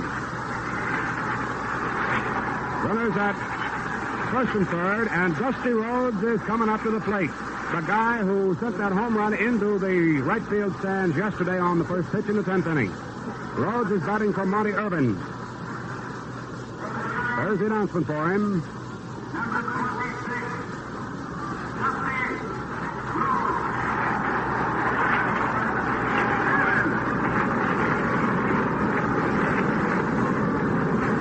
Here's the guy who's the undoing of Bob Lemon, who pitched a very brilliant ball game here for Cleveland yesterday. He was the undoing of Bob Lemon, and he's being sent up against Early Wynn here this afternoon. The tying run for the Giants on at third base. It's 1-0 ball game. Runner at first. Second is open, nobody out, and Early Wynn is in trouble. Dusty Rhodes coming up to the plate, batting 1,000 in the series. First pitch to him, the left-hand hitter swings on it. There's a high foul ball hit off the first base line. Wertz coming over. I doubt he can get to it. He can't. It's into the stands, out of play. Dusty Rhodes, who cuffed the first pitch yesterday into the right field stands in the bottom of the 10th inning with 2 men aboard to give the Giants a 5-2 surprising win here at the Polo Grounds. And it's he being called upon again by the county manager, Leo Durocher, to see what they can do about facing Early Wynn. Willie Mays playing it very safely at third base, not taking much of a lead. Hank Thompson holding glued pretty much to first with Wertz on the inside corner. Outfield around the right, needless to say, playing deep. Early Wynn ready. Delivers the fastball, and right down into the dirt goes Dusty Rhodes as that ball flips in off the skip of the cap. 1 ball and 1 strike to count on Rhodes. Boy, you got the fans buzzing here at the Polo Grounds now. Dusty Rhodes digging in. He's a big fella.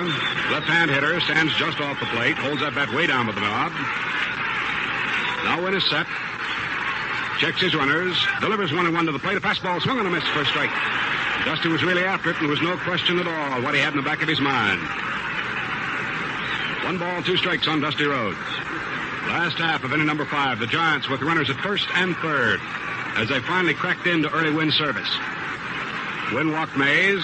Mays then going all the way around to third when Hank Thompson rifled a single in the right field. Rosen bluffing over to third to keep Willie Mays close as Wynn steps up on the rubber. The count on Dusty Rhodes, pinch batting for Monty Irvin, is 1 ball and 2 strikes. Will history repeat itself? Let's see. Wynn settles down into position, hesitates. Rears back, delivers a plate. Rhodes swings. There's a high foul ball hit back to the screen. That's out of play. The count remains 1 ball and 2 strikes. As we said a few minutes ago, despite the fact the sun is now out, here at the Polo Grounds, there's sort of a murky haze hanging over the city of New York. It makes it particularly difficult when the sun is gone to see the ball too well. Of course, as Jimmy told you, the lights can be turned on in World Series play at any time. Now Wynn is set. Runners at first and third, nobody out. In comes the pitch. Rhodes swings, hits a pop fly into center field. Dobie's going to have to hurry. He comes on. He can't get to it. It's in there for the base hit. Willie Mays comes in. There's the throw to third. Thompson slides. He's safe. Rosen throws back to Avila. And Rhodes gets down to second on the throw-in.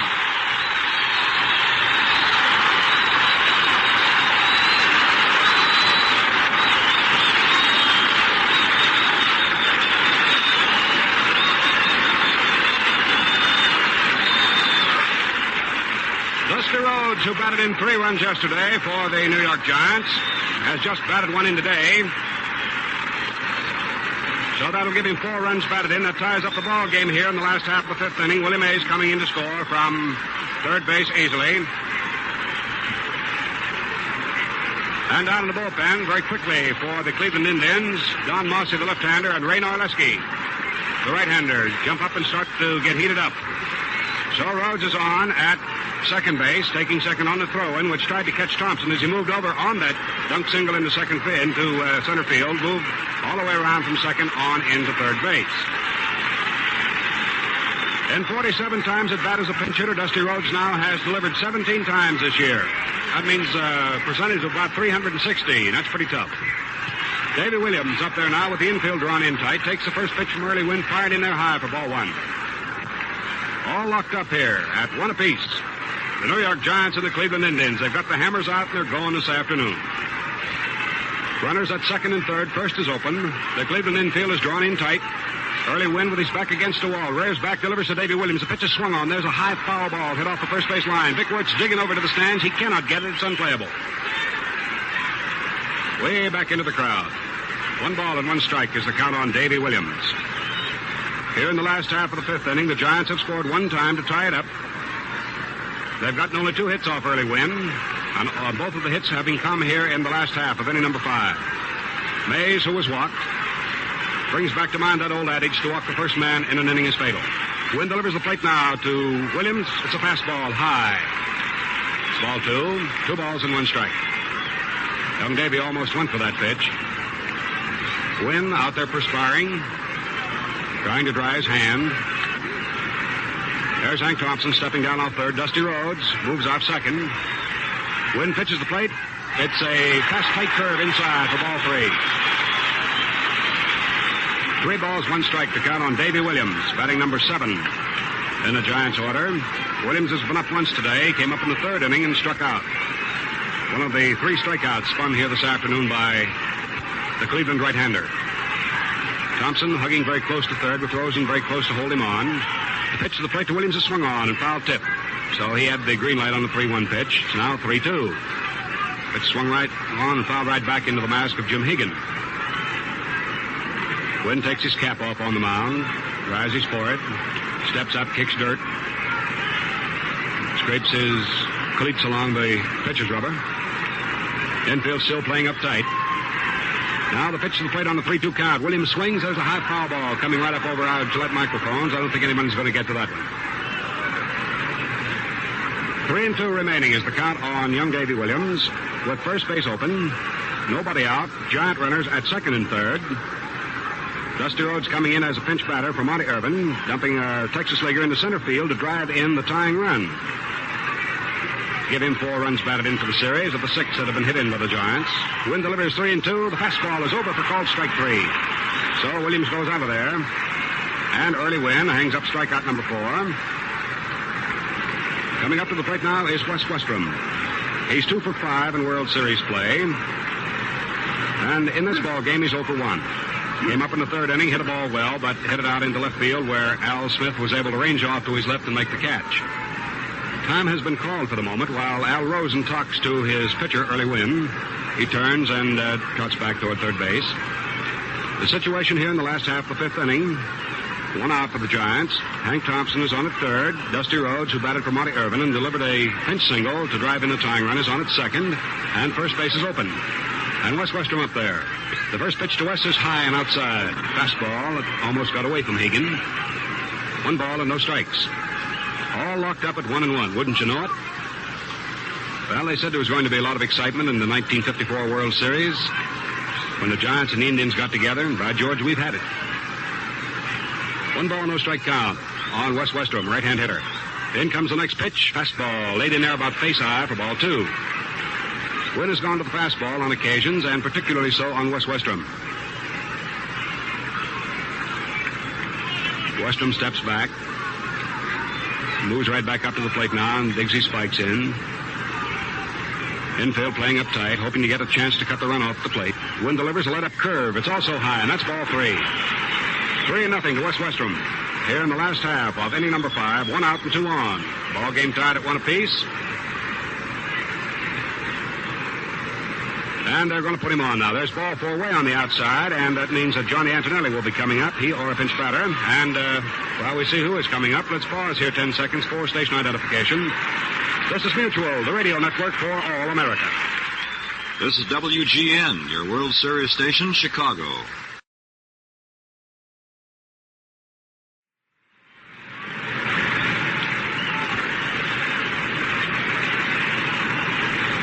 Leo Durocher sending up his good hitting pitcher, Johnny Antonelli. I think Jimmy Dudley told you earlier in the broadcast that Antonelli had poked a pair of home runs into the right field stands here at the Polo Grounds, so they're going to give him a chance to bat for himself here with the bases loaded and 1 out. Score is 1 apiece here between Cleveland and the New York Giants. Thompson is on at third, Rhodes at second, and Westrom is on at first. So more than definitely now, Early Wynn has his work cut out for him. Etched right up on the wall in big letters. Wynn delivers. Antonelli, hitting left-handed, takes a curve outside for ball 1. Freddie Fitzsimmons wiggling his fingers down at first base, trying to get the attention of base runners.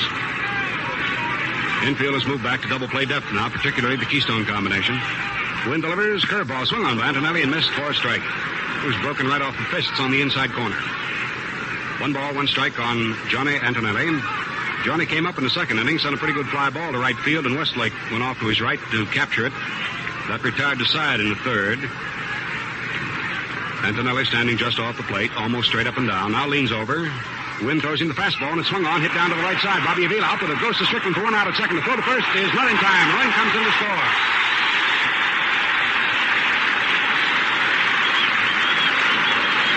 Johnny Antonelli gets the run batted in, and the Giants now lead 2-1. Coming in from third base to score on the force out at second, Hank Thompson. And the force out at second caught Wes Westrom sliding in. The ball went from Avila, who picked up very nicely, fired back to Strickland. Throw on the first base, not in time, and Dusty Rhodes, of course, ankled right over and took possession of third. So the Giants have runners at first and third. Second is open. And up is Whitey Lachman, the leadoff man of the New York Giants. 2-1 now in favor of New York. Wynn delivers a curve. Whitey Lachman swings, hits it just outside of first base foul on the ground. Or strike 1.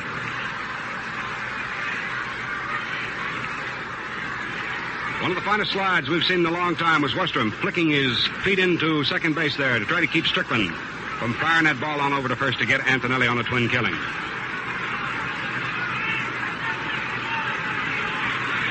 guy, Dusty Rhodes, has done all right so far for the Giants in the pinch hitting department, getting 2. There's a pitch to the plate to Lachman low. Count on Whitey is 1-1. If memory serves me rightly, well, wait a minute. I don't have to depend on my memory. Let's go to that little Gillette record book here and see. That's right. Brown has 3 pinch hits in the World Series. So Dusty Rhodes is just one shy of that. Dr. Bobby Brown.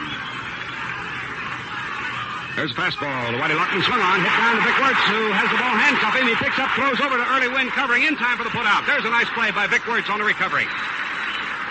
He had that ball completely handcuffed him, and Early Wynn, playing heads-up baseball, was over to cover. Vic Wertz picked that ball up and flipped it backhanded to Early Wynn in time to get the putout at first base. Whitey Lachman almost hit that ball through Vic.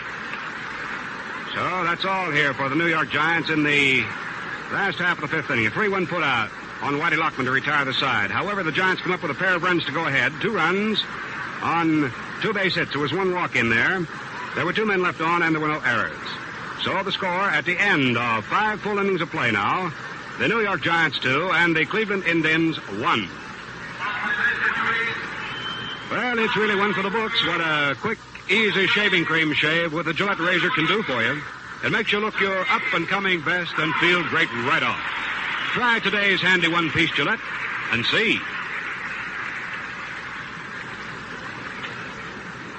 Well, here at the end of 5 innings at the Polo Grounds, means that the groundkeepers come out and sort of manicure the infield, get it all set for the remainder of the ball game. And it gives us an opportunity here of taking a look at the totals. Right now, for the New York Giants, they have a total of 2 runs on 2 base hits. They have committed no errors, and so far they have stranded just 2 men. For the Cleveland Indians, coming up with 1 run, they have 5 hits off Johnny Antonelli, who will now be the front-running pitcher. And as far as errors are concerned, the Indians have none. And in the left-on bases department, they have 8. They stranded 3 in the first inning, 1 in the second, stranded 2 in the third, 1 in the fourth, and 1 in the fifth for a total of 8. Now, let's see, they had 13 yesterday, and they have stranded 8 today for a total of 21. They've stranded 21 men on the bases so far. Yesterday, the Giants had 9, and they have 2 today, so that's just 11. Just about half as many as the Indians have left on the bases. So we might find that the record will be challenged in the left-on bases department ere this World Series has reached its conclusion. Johnny Antonelli goes back to the mound now, and here in the top half of the 6th inning, he'll pitch to the last third of the batting order of the Cleveland Indians. George Strickland will be the first man up, then will come Hegan and Early Wynn. George Strickland has been up twice in this second game, and he has gone 0 for 2. In the first inning, he was out number 3, popping up and out to the first baseman, Whitey Lachman. Came along then in the 3rd inning and retired to side, forcing out Wally Westlake at second on a play that went from Alvin Dark to Davey Williams. So it's Strickland coming up first here in the top of the 6th inning, followed by Hegan, who has 1 of the 5 hits given up by Johnny Antonelli and has the 1 of the 2 extra base blows given up by the left-hander. 1 a home run by Al Smith leading off in the ball game, and then Jim Hegan led off in the 2nd inning, doubled, and died at third base after Wynn had sacrificed him there when Smith struck out and Avila fouled out to third baseman Thompson. So we move to the top of the 6th inning. Here's Strickland standing in. He's 0 for 5 in the series, 0 for 2 this afternoon. Let up curveball is over to a right-hand hitter for a strike 1 call.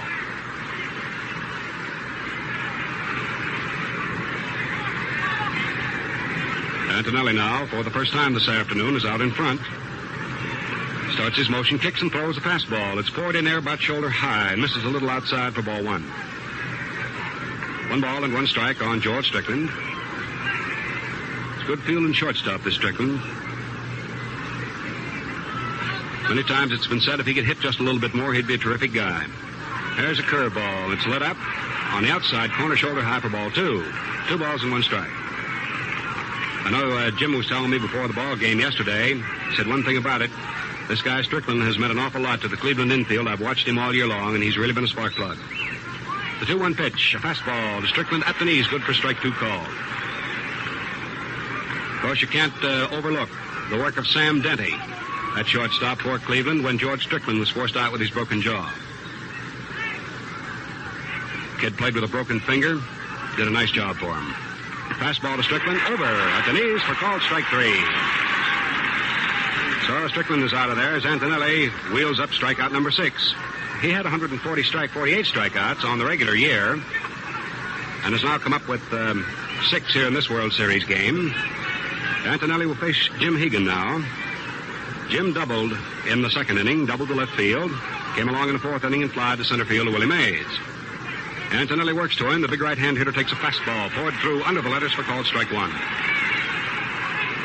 Here's a kid this year has shown that often he will start shakily, and did in the 39 games he pitched for the Giants, but seems to warm to his task and get even stronger as he goes along.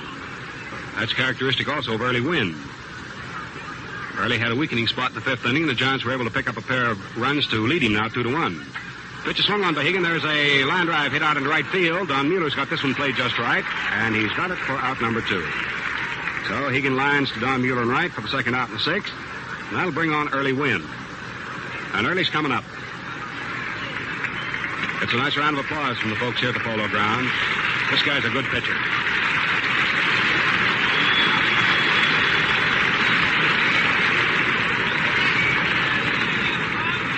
Early Wynn, a switch hitter, batting right-handed against the left-handed pitching of John Antonelli, has sacrificed successfully. That sacrifice came in the second inning when he moved Jim Hegan down to third base.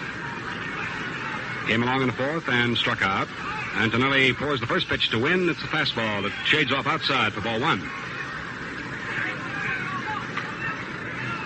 A lazy breeze blowing in from behind right field here this afternoon. It's not going to help or hurt the fly balls too much. That sun keeps playing hide and seek. It's out right now. Antonelli comes in with an overhand fastball, and Wynn swings and misses.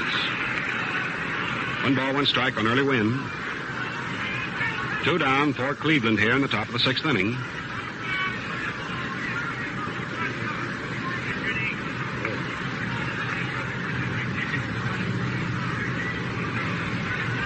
Antonelli trying to pace himself, takes plenty of time as he takes his sign from Westrom.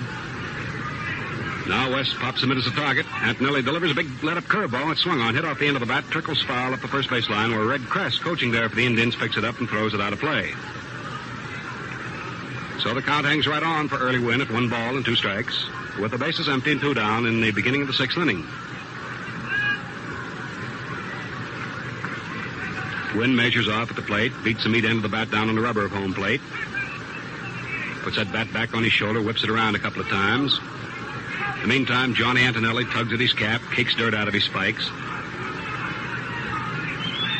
Westrom has the sign all ready for him, and now we're ready to go. Antonelli pumps once, twice, rears back and delivers. Fastball inside off the hips. That's ball 2. 2 balls and 2 strikes. Plate umpire Charlie Berry, standing right behind catcher Westrom, waiting for the next pitch. Choco Conlon is at first.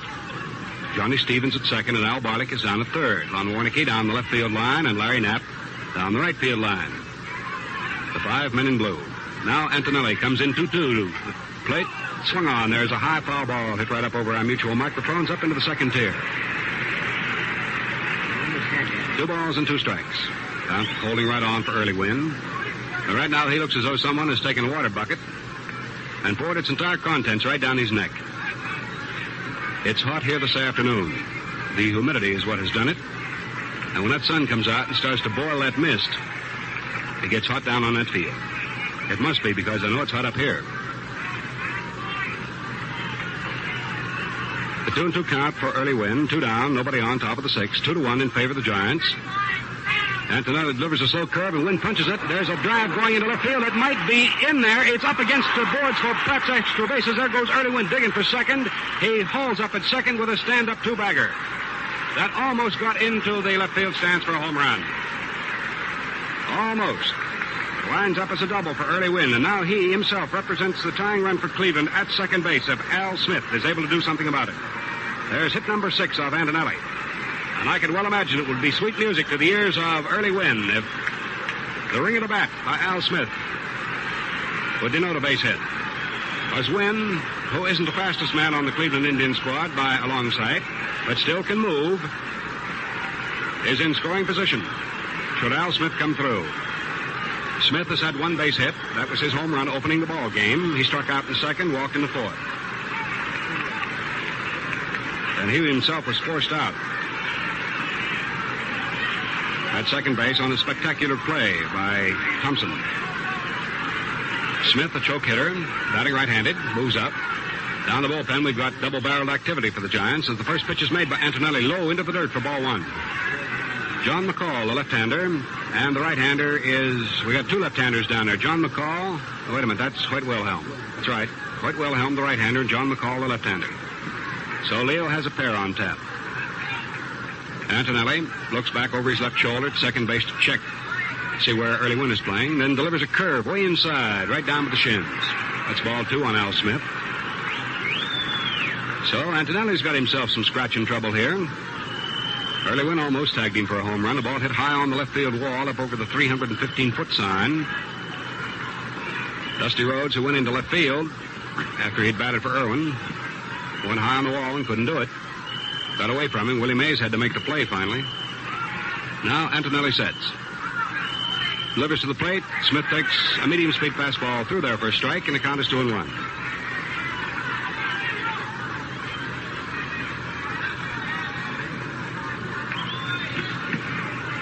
Ticket line for the Giants. Rhodes in left. Willie Mays in center. Don Mueller in right. You recall it was Rhodes who came in the fifth inning, pinch hit the single, and then he stayed right on for Monty Irvin. The rest of the lineup remains the same. Antonelli ready to go now to Al Smith. Checks his runner at second. That's Early Wynn, taking a pretty good-sized lead. Throws a sidearm fastball over. Called strike two. 2 balls, 2 strikes. The count on Al Smith. 2 down, 1 on. The tying run. Early Wynn is on at second base.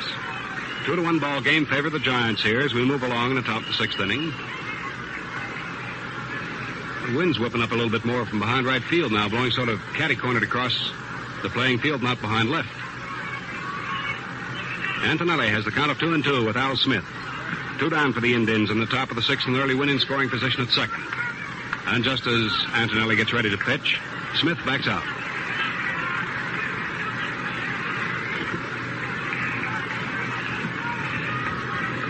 Now he's back in and ready to go.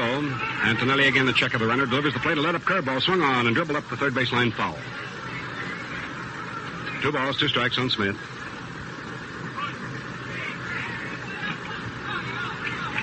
Yesterday's ball game certainly was a thriller. Most everywhere you went last night, you heard folks talking about it.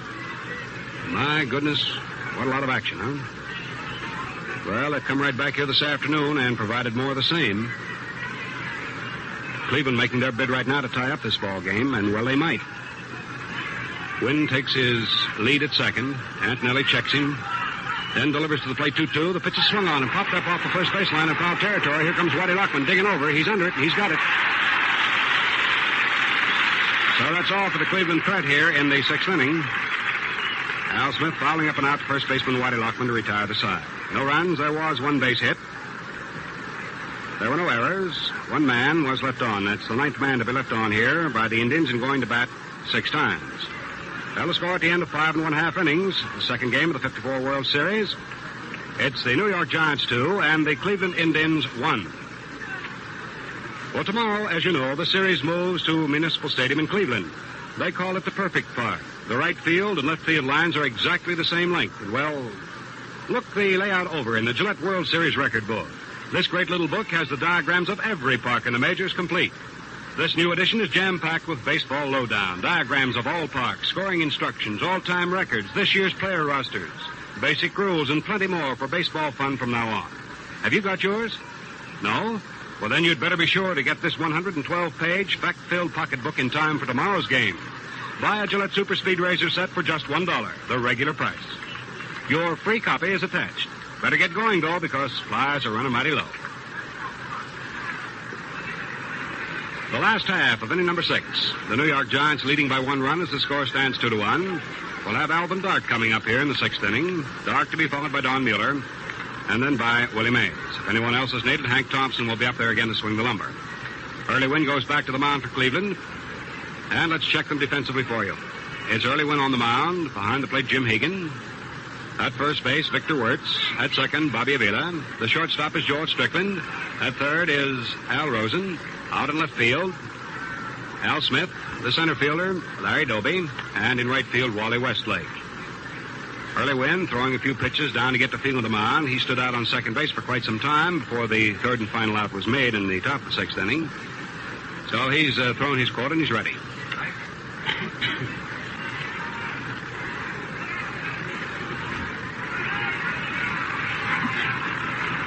Stepping up to the plate now, Alvin Dark. He's gone 0 for 2 this afternoon. He's 2 for 6 in series play. Hitting slightly over 300.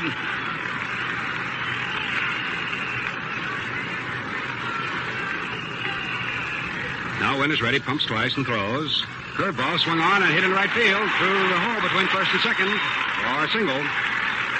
Alvin Dark is on, punching one through the hole between first and second and into right.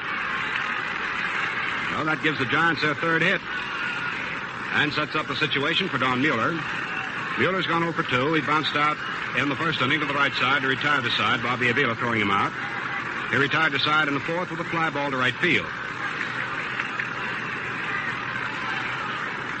Alvin Dark steps away from first. Vic Wertz holds the corner on him. Now Wynn checks that runner. Looks down to the plate, delivers. There goes Dark. The pitch is swung on. The hit and run play. There's a foul ball hit off the third base line way up into the second tier. This is a loud strike. The Giants playing hit and run with Alvin Dark breaking on the pitch. Down in the bullpen, Don Mossy, the left-hander, and Ray Narleski, the right-hander, both getting warm and ready for Cleveland. In case Wynn should have more trouble here. Dark strides away from first. Wynn checks him, looks down at the plate to Mueller, pitches, and it's swung on. There's a high, lazy foul ball hit off the first base line. That's going to fade off into the crowd out of play. Strike 2 on Don Mueller.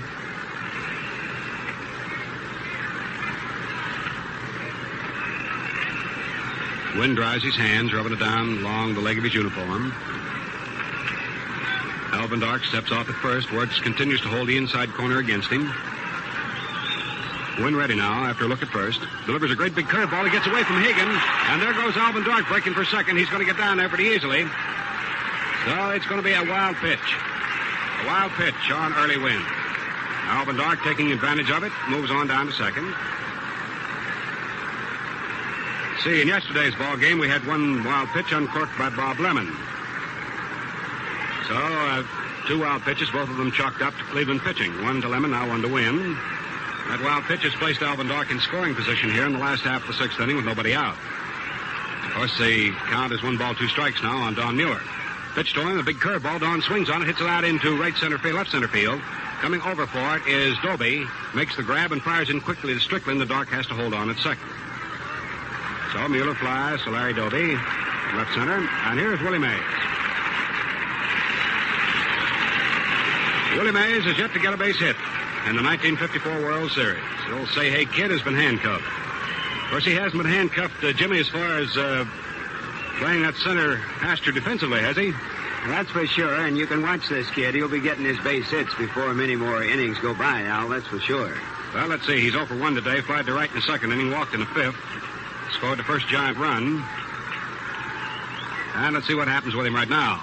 Alvin Dark's in scoring position for the Giants at second with 1 out at the bottom of the sixth inning. Early Wynn gets ready, looks down at Willie Mays, checks his runner, then delivers the fastball. Mays swings and doesn't get it. Boy, and he's spun all the way around. As the boys in the trade would say right now, Willie is base hit hungry. No balls, 1 strike on Willie. Right-hand hitter standing 3/4 deep, straightaway stance. Alvin Dark got a pretty good lead there at second base. Left side of the infield playing deep for Mays. Outfield fanned around left and playing very deep for him. Wynn checks his runner, delivers a fastball. Mays cuts at it again, doesn't touch it. That's strike 2. Mays turns around, shakes his head as if to say to himself, my, what's this Mr. Wynn got? So we said the last time Willie was up, Early Wynn has gone to the fastball and pitching to Willie.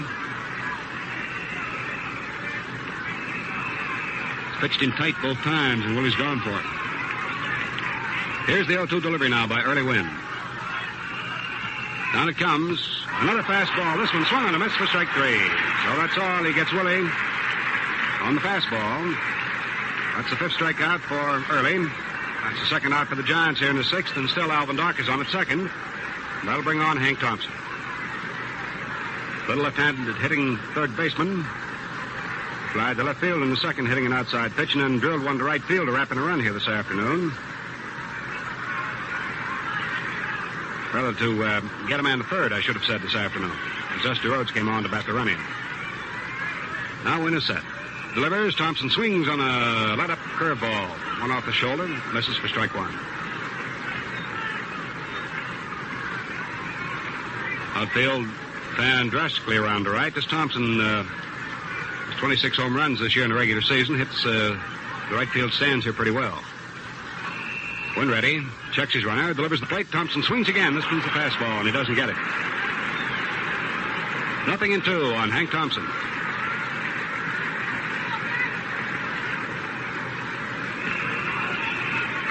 Alvin Dark still stretching his legs down there at second. Has George Strickland playing almost over behind him now as the overshift is on. That is, they're moving over toward the right field line more. Dark can't take a lead as large as he has been taking. Wynn tries a let-up pitch on Thompson. It's high for ball one. 1 ball, 2 strikes. 2-1 right now in favor of the New York Giants. They're threatening to pick up an insurance run here in the last half of the 6th inning. Alvin Dark, the captain, on at second base. He singled, was wild pitched to second. Bob Mueller was up there, and then he promptly flied to center, and Mays struck out. Pitch to Thompson to swing on. There's a slow trickler down the first baseline foul. Wertz gobbles it up, fires it back to the mound to win. Count holds right on to Hank Thompson. 1 ball, 2 strikes. Tomorrow, Gillette's cavalcade of sports moves into Cleveland, Municipal Stadium, where the World Series will continue. Boy, that's a big ballpark out there. I got plenty of room to roam around. Center fielders probably be bringing their bicycles along with them. Of course, I don't think this Mays needs one. Dolby's a fast man, too. These guys can cover a lot of center field for you. Pitch to the plate now to Thompson. Levels his count right off at 2-2. Coming a little off the plate. 2 balls, 2 strikes. The count on Thompson. 2 down, 1 on. Last half of the 6th inning. Giants leading 2-1. Wynn standing out there in the sunlight takes his sign from Hegan. Big, thick-chested right-hander. Gets set, looks at Dark at second, delivers the plate. The fastball is swung on and popped up. It's off to the right of the plate in foul territory. Hegan says he'll take it, and he does take it. That's all. The Giants are retired here. Thompson fouling up and out to Hegan. And in the 6th inning, no runs. There was 1 base hit. 1 man was left on. Dark singled, wild pitch to second, and that's where he died. Means that 3 men have been left on now by the Giants and going to bat 6 times, and they're leading in the ball game. Sir, that score with New York out in front is 2-1. New York 2 and the Cleveland Indians 1. Sir, I tell you that this series has certainly packed a wallop so far here at the Polo Grounds. Well, you'll get an even bigger bang out of these broadcasts if you have the Gillette World Series record book of baseball information on every team and player that at the regular price as long as the supply lasts. Now for inning number 7. For the Cleveland Indians, Bobby Avila, followed by Larry Doby and then by Rosen. Bobby Avila came into the day's game with 1 for 5, hitting at 200. He's gone 0 for 3 this afternoon. He's rolled a short. He's fouled out to the third baseman, and he forced Smith in the 4th inning when Hank Thompson, on a diving stop of a line shot headed for left field, robbed him of a base hit and came up with a play that was rather sparkling at second base, firing back to Davey Williams. So Bobby Avila comes up now looking for his first base hit this afternoon. He is 1 for 8. So that means he's hitting a little over 200. The attendance here this afternoon has just been announced at 49,099. 49,099. First pitch to Avila. Antonelli cuts it loose, fires the fastball under the chin for ball 1. Well, we had 52,751 yesterday, and the 2-day total here at the Polo Grounds, 101,850. Antonelli gets set now. Comes in with a 1-0 pitch, and Avila takes it right through there for a strike. 1 ball, 1 strike on Avila, leading off here in the 7th inning with the Indians behind 2-1.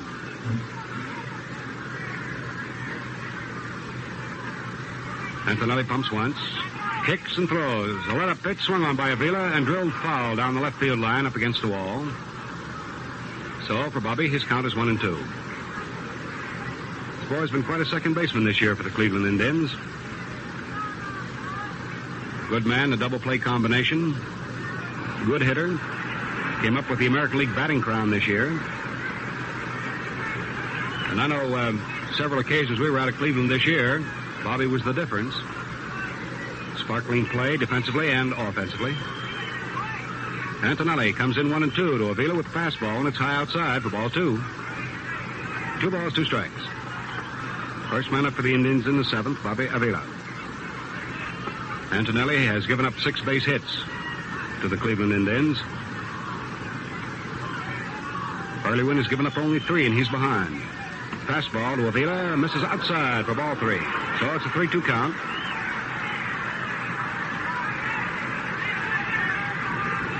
Antonelli turning his back on Avila, moves over, goes to the rosin bag.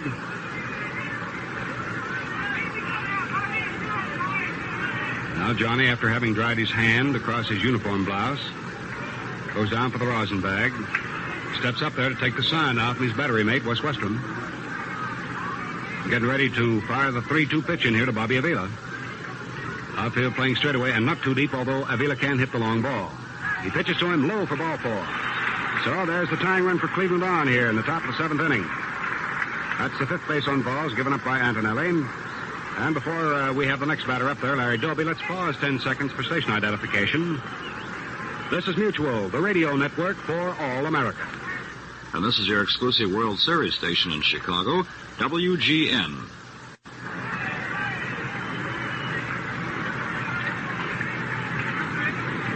Well, let's see here. With Larry Dolby coming up to the plate, we can go back to the 5th inning when Early Wynn walked the first man in the inning, and it was fatal to him. Let's see if history is going to repeat itself in this particular case. Bobby Avila, very fleet of foot on the bases. Larry Dolby takes the first pitch from Antonelli, a sidearm fastball. It's inside for ball 1. Larry Dolby's a pretty good hit-and-run man, and with Avila on, it's figured that they may be gone. Dolby's a pretty good hit-and-run man, and with Avila on, it's figured that they may be gone. And time is called. Durocher comes out and talks to Johnny Antonelli. Now, very rarely does Leo Durocher lift a pitcher. He usually comes out and imparts words of wisdom. Ordinarily, when Freddie Fitzsimmons comes out, you'll have a change of pitchers, but not so many times with Leo Durocher. However, down in the bullpen, he's got left-hander Wendy McCall ready, along with right-hander Hoyt Wilhelm. Walks past Johnny Antonelli, says something to him. Durocher kicking dirt out at the pitcher's mound. He's got to make his mind up. He has the first guess, and that's the only one he's got. Just the same as manager Lopez has the first guess with Cleveland, and that's the one that has to stick. That's what makes a manager's job in baseball particularly difficult, because he doesn't get a chance to second-guess himself.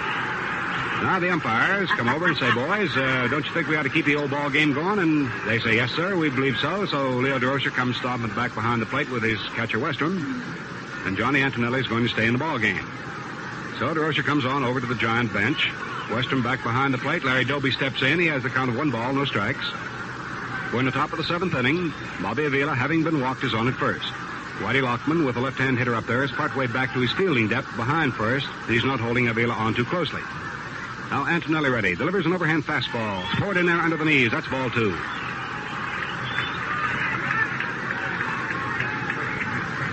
Johnny Antonelli, realizing that the tying run is at first base, seems to be pressing a little bit right now as he's pitching to Larry Dolby.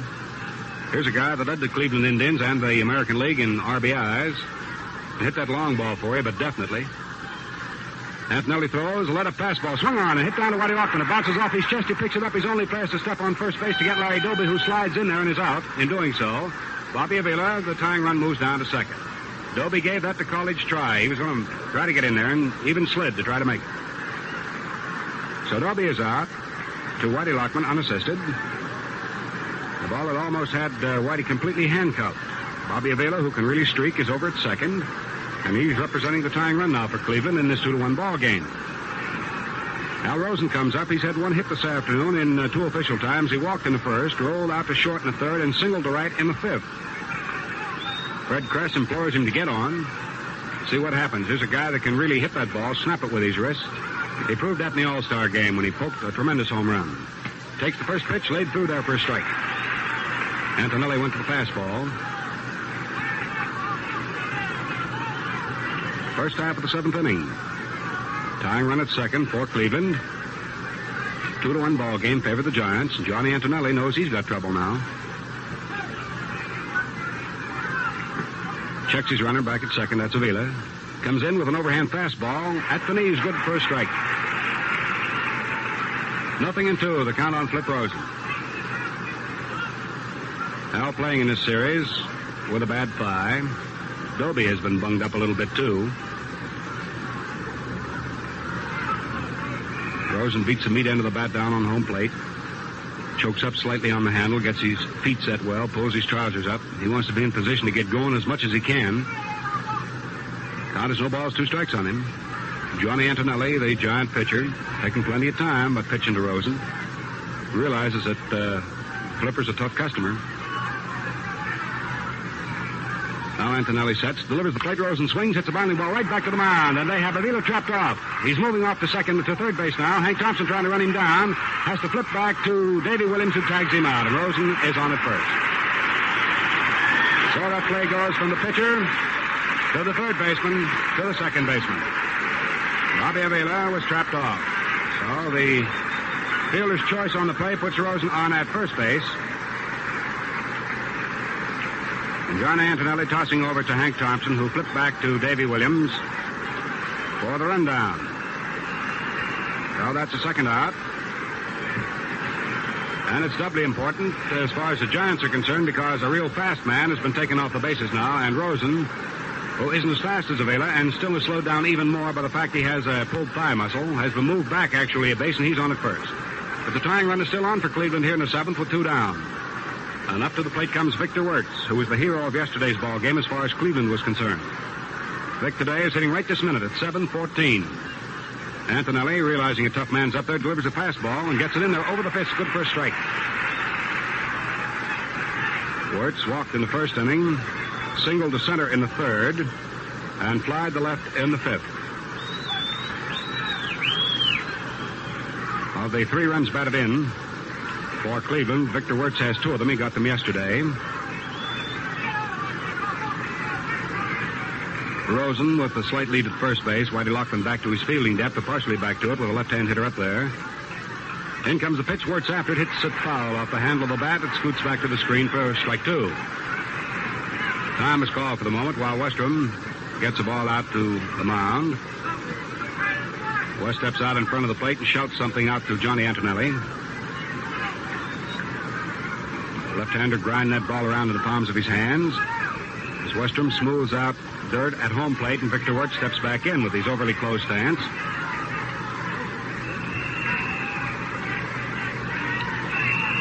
Rosen about to take his lead off at first base. There are 2 down for the Indians here in the top half of inning number 7, a 2-1 ball game in favor of the Giants. They won yesterday's ball game. They're bidding for the second one here. Antonelli checks his runner. Delivers to the plate, and Wertz takes high, right up for the cap. Vic sort of fell back from that one, went down on one hand, just to make sure he was far enough away from it. Count on Vic, 1 ball, 2 strikes. Still, the 2 pitchers are throwing down in the Giant bullpen, John McCall and Hoyt Wilhelm. Now Antonelli wheels in the 1-2 delivery. Vic Wertz takes it. It's just inside by a shade. 2 balls, 2 strikes. Vic had to have a pretty good eye to take that one. Charlie Berry, right over the shoulder of Westrom, called it immediately. 2 balls, 2 strikes. The tempo of the game here has slowed down considerably. Probably the humidity and the heat has had something to do with it. Outfield around to right and deep for Vic Wertz. He'll clubber that ball for you if you pitch it down the alley for him. Davey Williams playing back on the rim of the right field grass. Alvin Dark just a couple of steps off second base on the third base side. Hank Thompson playing almost where Alvin Dark usually plays. And still the complete overshift is not on for Vic Wertz. Now Antonelli ready with his 2-2 delivery. 2 outs, 1 on here in the 7th inning. Down comes the pitch. Wertz swings. There's a high foul ball hit off the third base line. That's fading over near the stands. Thompson cannot get it as he charges over for it. It drops into the stands out of play. 2 balls, 2 strikes. The count on Vic Wertz. He still has his batting life up there. I imagine Jimmy has noticed the same thing I've noticed in the playing of the first 2 games of this World Series, that everything is being done so very deliberately. Have you noticed that, Jim? You certainly do, Al, almost as if the boys want to be overcautious in their work. Sort of as though they were working off a script. Well, let's see what Johnny Antonelli is going to deal off now to Victor Wertz here in the top of the seventh inning with 2 outs and Al Rosen at first. He's representing the tying run in this 2-1 ball game. Giants leading. Antonelli fires away at the plate, a sidearm curve. Outside, and that's ball 3. Came in with his crossfire and missed it. So Al Rosen will be moving down at first base now. Vic Wertz will be looking this one over well, and Antonelli will be trying to pour it in there. This could be the pitch. One never knows.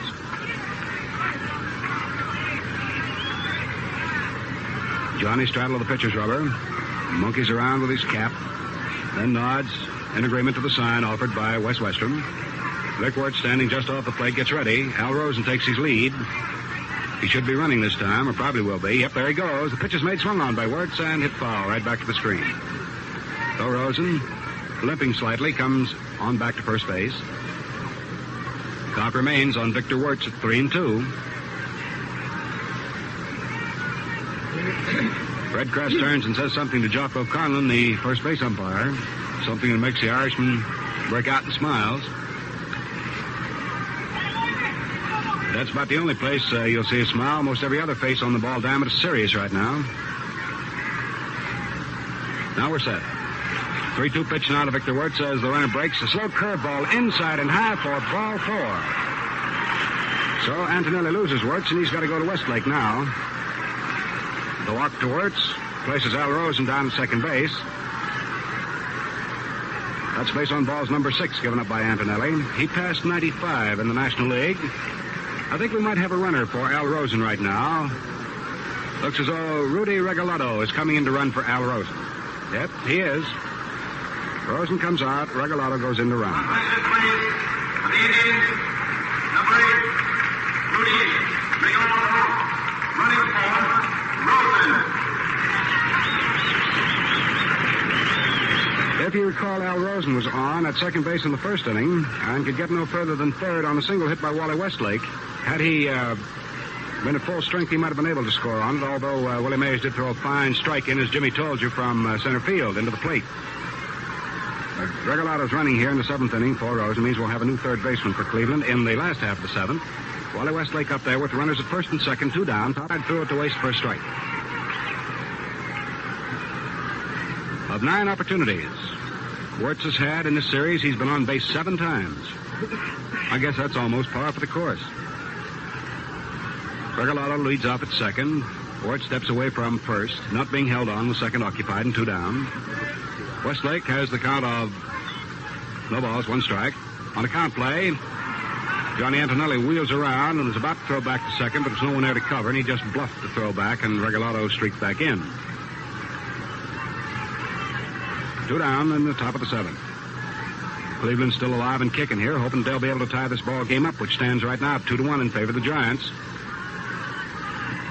Now Antonelli sets. Regalado leads at second. Here comes Antonelli, throw to the plate to Westlake. It's outside, and a bluff throw down to second has Regalado hurrying back. So Westlake's count is 1 ball and 1 strike. This is the same Wally Westlake who put in quite a bit of time as a star outfielder with the Pittsburgh Pirates.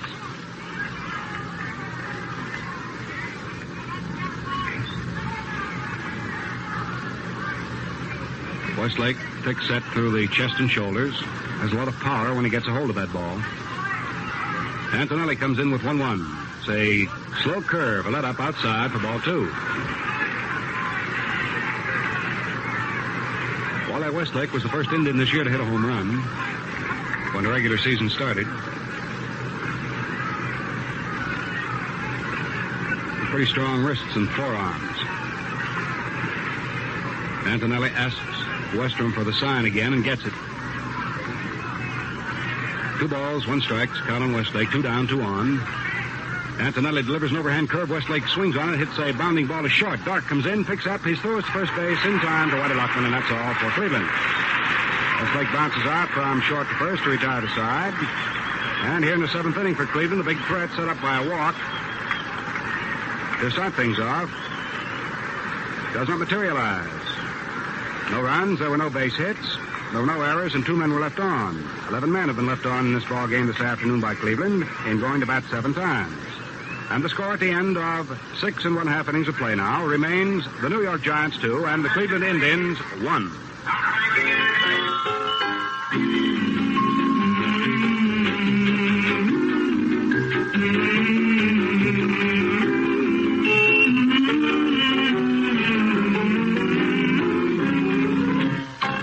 Whether you wear overalls or sport a coronet, your dough can't buy a finer blade and blue baked by Gillette. 2 shining edges, super keen, mean shaving ease, you bet. And lots more speedy shaves per blade, so smart men buy Gillette. To look sharp every time you shave, to feel sharp and beyond the ball, just be sharp. To Gillette blue blades for the quickest shaves.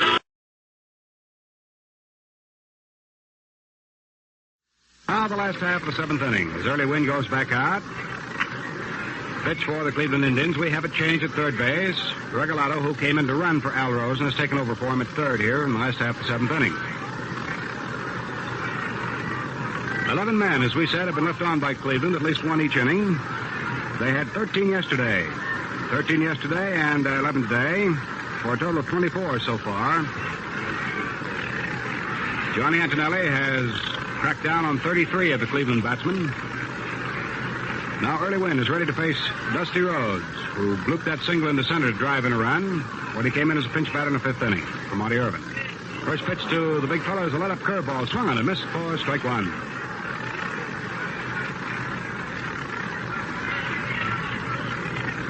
Early Wynn taking a sign from Hegan. Regalado playing a shallow third. In comes the curveball, swung on. There's a high foul ball hit off the first base line. That's going to fade off into the customers out of play. Strike 2 to count on Dusty Rhodes. Rhodes has 2 for 2 in the series, 1 for 1 this afternoon. But both of those hits and pinch hit rolls.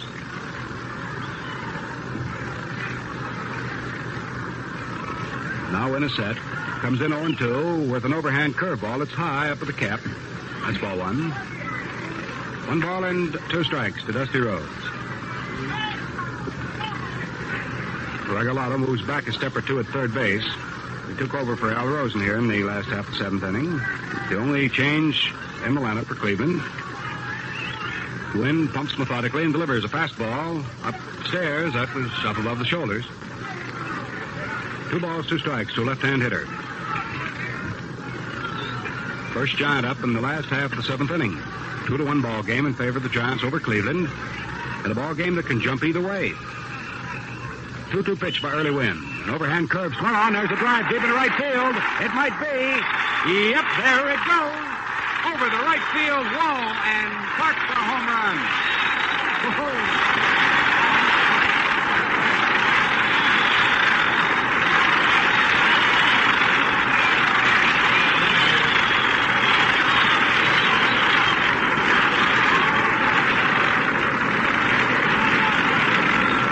They said yesterday's home run by Dusty Rhodes was a cheap home run, but I got news for you. This one sure wasn't. Mr. Dudley, that was hit outside of this park. Sir. Oh, that is hit number 4, run number 3 off. Win the Giants lead 3. Go on. The pitch to the plate now to Davey Williams. Is high and on the inside for ball 1. This Dusty Rhodes is on a personal home run binge. He's got 2 runs batted in here this afternoon. The second home run of the series, the Giants' second. Hits to Davey Williams, again high. That's ball 2. Well, when you look back on the 1954 World Series, you'll think of Rhodes. Williams, after a fast curve, foul tips it. That's strike 1.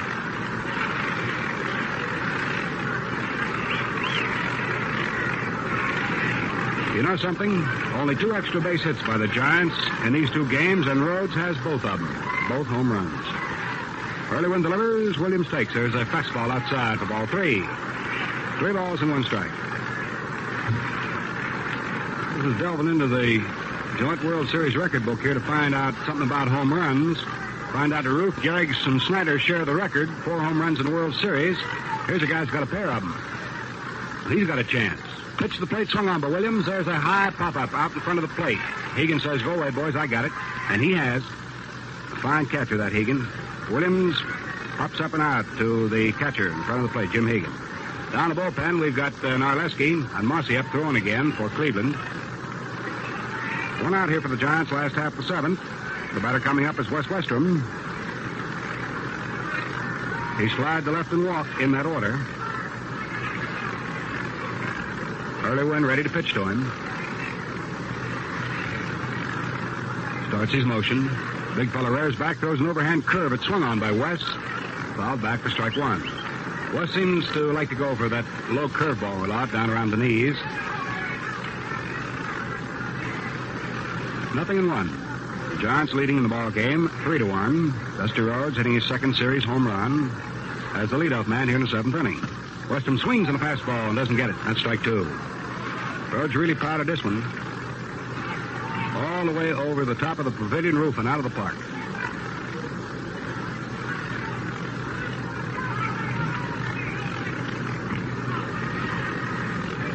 Wynn sets on the 0-2 pitch. No balls, two strikes. Comes down to Westrom with a low curve into the dirt. Westrom has ball one, strike two now.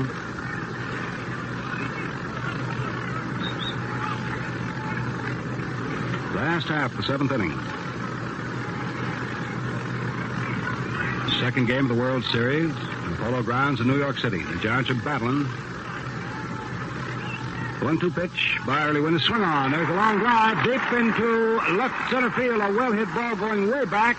Back up against the boards. The catch is made by Al Smith, about 415 feet away from home plate. Man, that ball was really given a long ride. Al Smith had it played just perfectly. So we have two outs here in the seventh inning. That Westrom's really been clobbering that apple in this series. Round of applause for West, despite the fact he was out on a long fly ball. And here comes Johnny Antonelli up now, and he'll probably get a round of applause also. Yep. Antonelli getting a round of applause.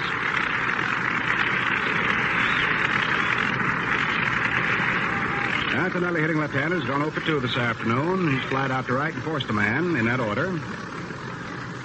Wynn delivers to him, throws the fastball outside and high for ball one. See anything like this Dusty Rhodes? Seems to be made to order for the strategic moves of one Leo Durocher. Snapped off curveball, whistles inside off the kneecaps to Antonelli for ball two. 2 balls, no strikes. In 3 appearances by this guy Rhodes in this series, he's had 3 base hits and has driven in 5 runs. Antonelli strides into a fastball and then takes it high. That's ball 3. So of the 8 runs batted in by the Giants, Rhodes having 5, I guess you'd definitely say he was top man on the totem pole. The 3-0 pitch to the plate is a fastball laid through for a strike. So Antonelli's count now is 3-1.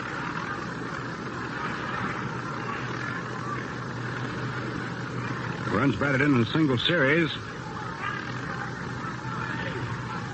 Pitch is swung on. There's a high pop fly going into very short right field. Bobby Avila gets back under it and makes the catch to retire the side. So that's all in the 7th inning for the Giants, but they do pick up a home run, which gives them 1 run here in the 7th inning on that 1 base hit. There were no errors. Nobody was left. And the score at the end of 7 full innings of play now is the New York Giants 3, the Cleveland Indians 1. Well, let's see. Looking into the 8th inning, George Strickland's going to be the first man up. He's going to lead off for the Indians. Well, do you know what he has done at bat so far in this game? If you're keeping your own scorecard with us, you know that he has gone 0 for 3. It's fun and easy to score like a pro. The Gillette World Series record book shows you how to do it. It's free with the 1-piece Gillette razor at the regular price. George Strickland, Hegan, and Early Wynn are a pinch batter. It's a 3-1 ball game in favor of the New York Giants. They have 3 runs, and strange enough, only 4 hits, 2 of one of which has been a home run off Early Wynn. And they have committed no errors this afternoon. They did pop up with 3 yesterday. A pair of home runs in this ball game. Smith for Cleveland leading off in the 1st inning, and now Dusty Rhodes here in the 7th. The boost the total for the Giants to 3. 3-1 ball game. Stepping into the 8th inning, George Strickland will be out there in a moment. Johnny Antonelli throwing a few warm-up pitches down. Looks as though we're going to have a pinch batter, though, for Strickland. Dave Philly. Dave Philly is going to come on the bat for Strickland. There's the announcement for him.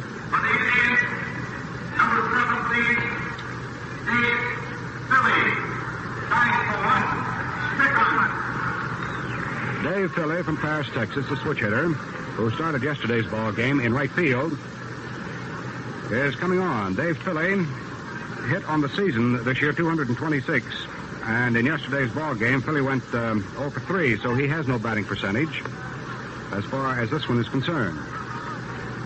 Philly coming on to open the 8th inning for the Cleveland Indians here. They're behind by a pair of runs. Score 3-1 in favor of the Giants.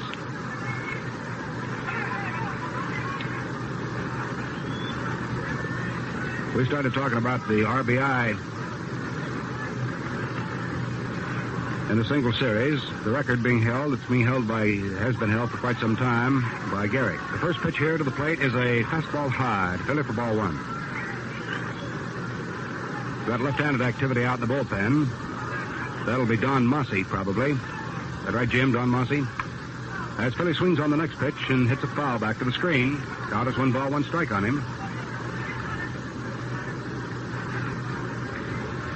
Left-hander Don Mossy in the bullpen for Cleveland, which leads us to believe that early win will be lifted for a pinch batter. Particularly if either Philly batting now for Strickland should get on or Hegan. Johnny Antonelli slowing down in his delivery, late stages of the ball game. Gets set, comes in now 1-1 to the pinch batter and delivers his let-up curve in there low for ball 2. 2 balls, 1 strike. Top of the 8th. Ball clubs will in train tonight for Cleveland. Fastball fired to the plate is outside by shade and runs Phillies count to 3-1. Tomorrow at Municipal Stadium in Cleveland, Gillette Cavalcade of Sports moves the mutual microphone over there, and Jimmy and I'll be with you again from Cleveland for the opening game out there. And all Cleveland is looking forward to it. They'll be coming in from miles around for the 3-1 pitch to the plate to Philly is over. Right under the letters for called strike 2. 3 balls and 2 strikes.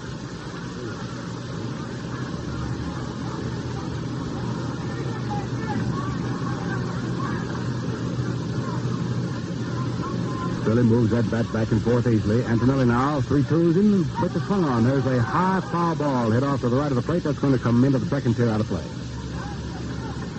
Count holds for Dave Philly at 3-2. We've lost the sunlight here again. It's starting to get a little dark. Of course, we've had a threatening day. Well, I should have said a threatening afternoon. We did have misty, cold rain this morning and most of the night. But still, this field is in very fine shape and well taken care of. Antonelli is ready now. His 3-2 delivery is the fastball. Swung on and missed by Philly for strike 3. So Antonelli gets strikeout number 7. And Cleveland has 1 man out here in the top of the 8th. Jim Hegan, who has had 1 for 3 this afternoon, 1 for 7 for the entire series, steps in. Tall, dependable catcher of Cleveland. Faces Antonelli with 1 out, nobody on here in the 8th inning. 3-1 in favor of the Giants. Antonelli whistles the first pitch in. The fastball poured through at the knees for a called strike.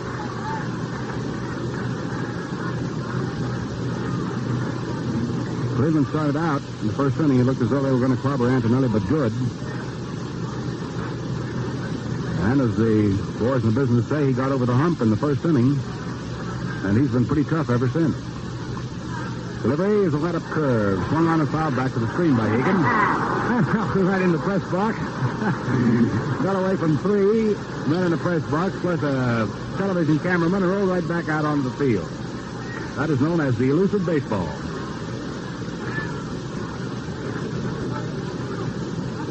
When you see a baseball do tricks like that, it's what makes you believe there might be a rabbit in the ball after all.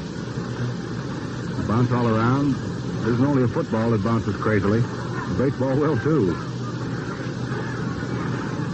Johnny Antonelli with a new ball to work with is ready to pitch. 0-2 to Jim Hegan. 1 out, nobody on, top of the 8th for Cleveland.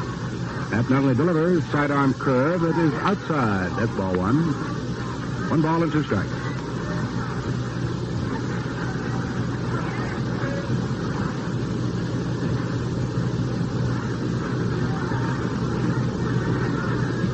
Hegan, tall and slender, leans over the plate, feet wide, spread apart. Antonelli, after pumping twice, offers him the 1-2 pitch. A curve, swung and a miss for strike 3.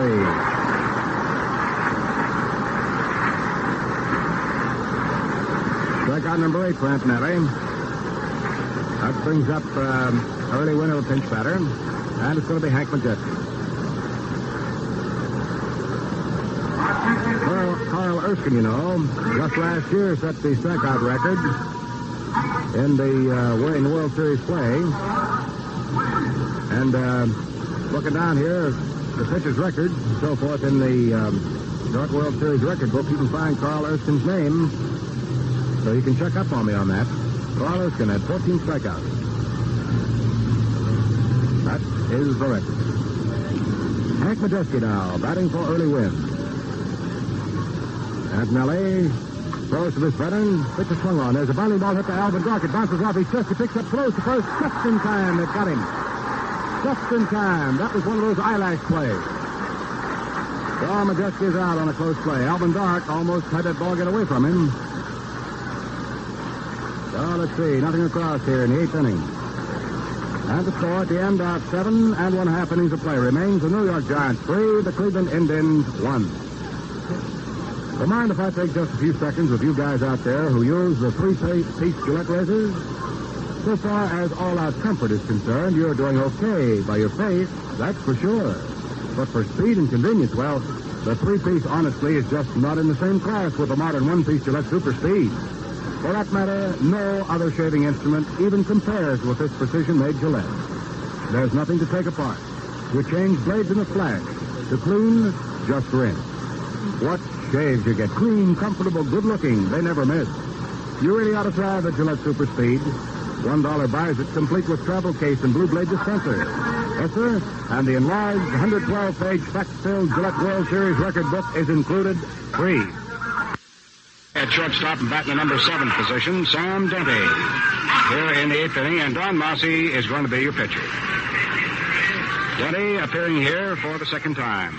Comes over to take the shortstop job in the 8th inning. Strickland was lifted for a pinch batter. Of course, as you know, Majeski batted for Wynn in the top half of the 8th inning. Wynn is out of the ball game now, and coming on is Mossy. A round of applause for Early Wynn, ladies and gentlemen, as he makes a long walk to the Cleveland clubhouse.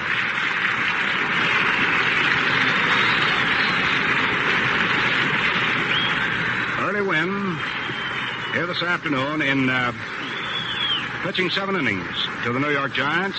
Gave up 3 runs on 4 base hits. He walked 1 man, struck out 5, and wild pitched 1 time. Let's see. We're going to check up on that and make absolutely certain. As far as walks are concerned for Early Wynn, he walked 2. Thank you, Jim. So taking over now is left-hander Don Mossy, M-O-S-S-I. Don Mossy ready to pitch to Whitey Lachman standing in at the plate. He throws a fastball that's high and inside for ball 1.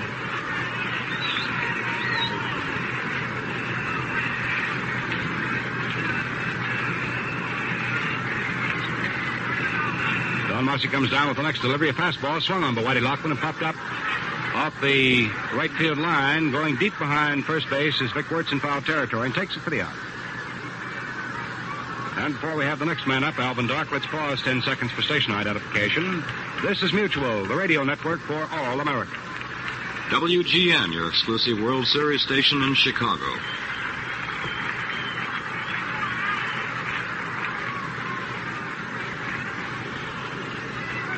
The Redwood City, California left-hander Don Mossy on the mound now for Cleveland. Kicks and throws to Alvin Dark. Sends a curve through there but low for ball 1. Alvin Dark has 1 hit, 3 times up.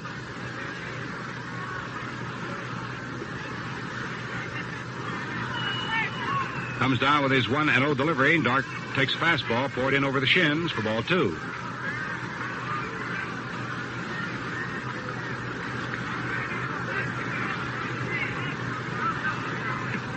Mossy, a very deliberate worker, hides that ball behind his back. The regular season, he won 6 and lost 1. Got very few starts. Dark slugs at the next pitch and hits a high foul ball coming back near the screen. Bounces off the screen and down onto the playing field. So that means that Albin's count is 2 balls, 1 strike. Mossy in the regular season pitched no shutouts. He pitched in 40 ball games, 2 of them complete. Struck out 54, gave up 39 bases on balls, surrendered 56 base hits. Had an earned run average of 1.94, and that's pretty sharp. The left-hander floors a fastball into Alvin Dark, and it's high and outside for ball 3. 3-1. Don Mossy pitching now for Cleveland.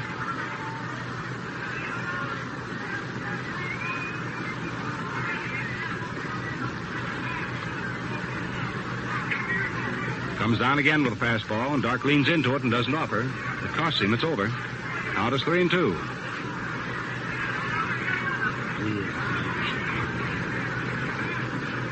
Mossy, after the rosin bag, looks down to Dark. The way these clouds are moving over here at the Polo Grounds, here's a 3-2 pitch. Swung on by Dark and laced right to Bobby Avila. Line drive to the second baseman for out number 2.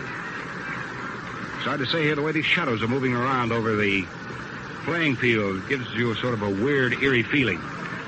As though someone with a big spotlight is shining him through the clouds at intervals. Now Mossy to face Don Mueller. Don is 0 for 3 this afternoon, bounced out to second base. First time up, takes a curve, this time high for ball 1. Don flied to right field in the 4th and flied out to center field in the 6th. He's 0 for 3. Choke hitter, widespread stance at the plate.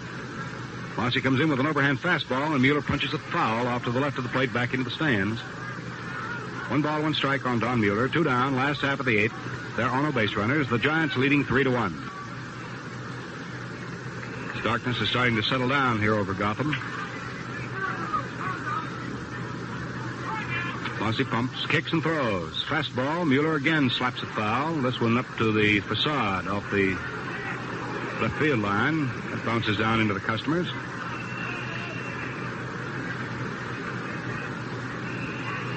At Cleveland infield now with Sam Denny at shortstop has Vic Wertz at first, Bobby Avila at second, Sam Denny at short. Rudy Regalado with third. Mossy delivers an overhand let-up curveball. Swung on, hit right back to the mound. Mossy's got it. Fires over to first base to Vic Wertz.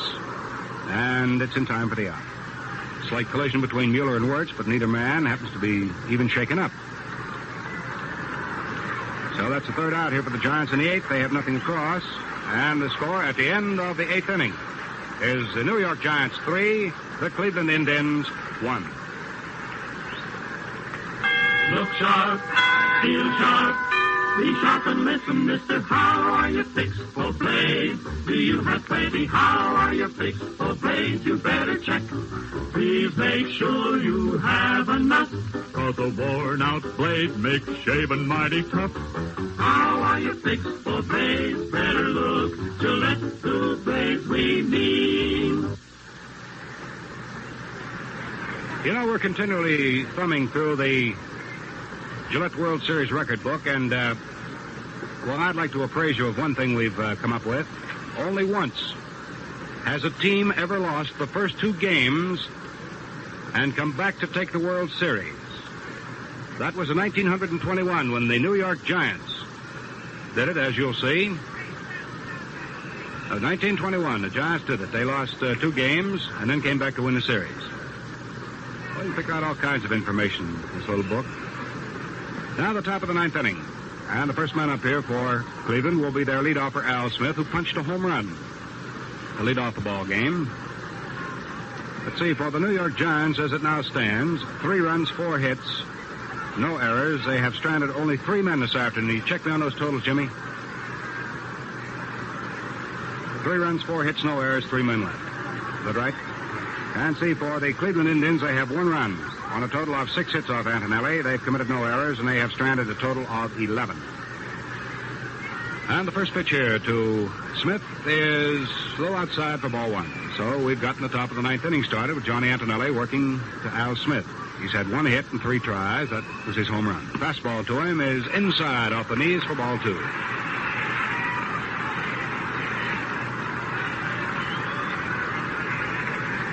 Antonelli taking his sign from Westrom. Johnny pumps, rears back, and delivers fastball. It's fired right through off the belt buckle. That's strike 1. 2 balls and 1 strike. So the time grows short for the Cleveland Indians. They have 3 outs left to them to try to do something about a 2-run deficit. 3-1 in favor of the Giants. Smith waggles that bat back and forth, puts it on his shoulders. Antonelli comes in with a fastball. Swung on, hit right back off the leg of Johnny Antonelli. Dart comes in, picks up bare hand, throws to first, not in time. Smith sliding into first base is there. That was a hard smash off the leg of Johnny Antonelli. Ripped right back through the middle. So that'll go as a base hit for Al Smith to open the 9th inning.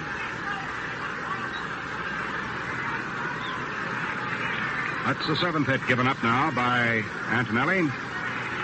And it could be that the Indians are cooking something up in the TP. Bobby Avila was base hit hungry today. He's gone 0 for 3, walked 1 time. That was his last time up. Prior to that, he'd gone 0 for 3. He's coming up. Very quickly, White Wilhelm, the knuckleballer, gets up and starts throwing in a giant bullpen. That was a signal, an alarming one. Antonelli looks down now to Bobby Avila. This guy Smith at first base can really move. He can pick him up and lay him down. Down comes the pitch to Avila. He strides into a curve and doesn't offer. Down in the bullpen. Who do you think starting to throw for Cleveland? Rapid Robert. Bob Feller. Remember when he had that blazing fastball of his? The sports world was talking about how the young fellow from Bend, Meter, Iowa could rear back and pour it in. So he pitches now with his head and his heart. There's a slow curve swung on by Avila and hit foul down the third base line to run his count to 1-1.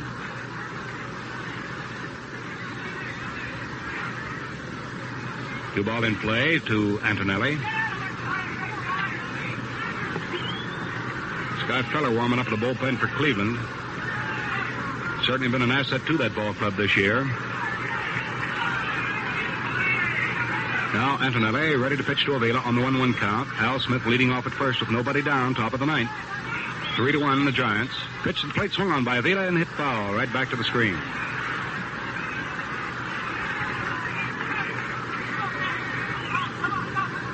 The last 3 or 4 years, somebody comes up trying to ring the death knell for Bob Feller in the pitching department.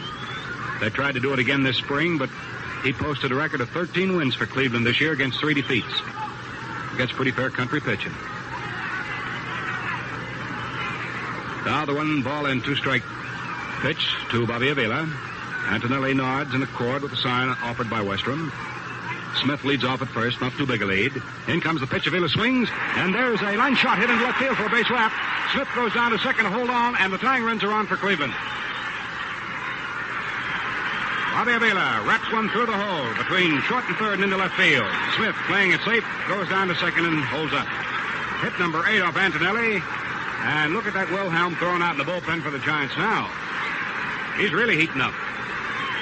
Time is called for the minute while Alvin Dark comes in to say something to his pitcher, then says something to Whitey Lachman. A conference between Johnny Antonelli and Wes Westrom. Leo Durocher comes to the top of the dugout steps and holds up one finger. Of course, that's some sign language to the Giants. Of course, we couldn't begin to interpret it. Johnny Antonelli got himself a peck of trouble here in the top of the 9th inning. The tying runs are on for the Cleveland Indians. First and second. Both of them are fast men, and they can move. And this guy up at the plate, Larry Dolby, can hit that ball a country mile. Left-hand hitter. Dolby's 0 for 4. Swings on the first pitch and fouls it right back to the screen. Antonelli fed him the fastball.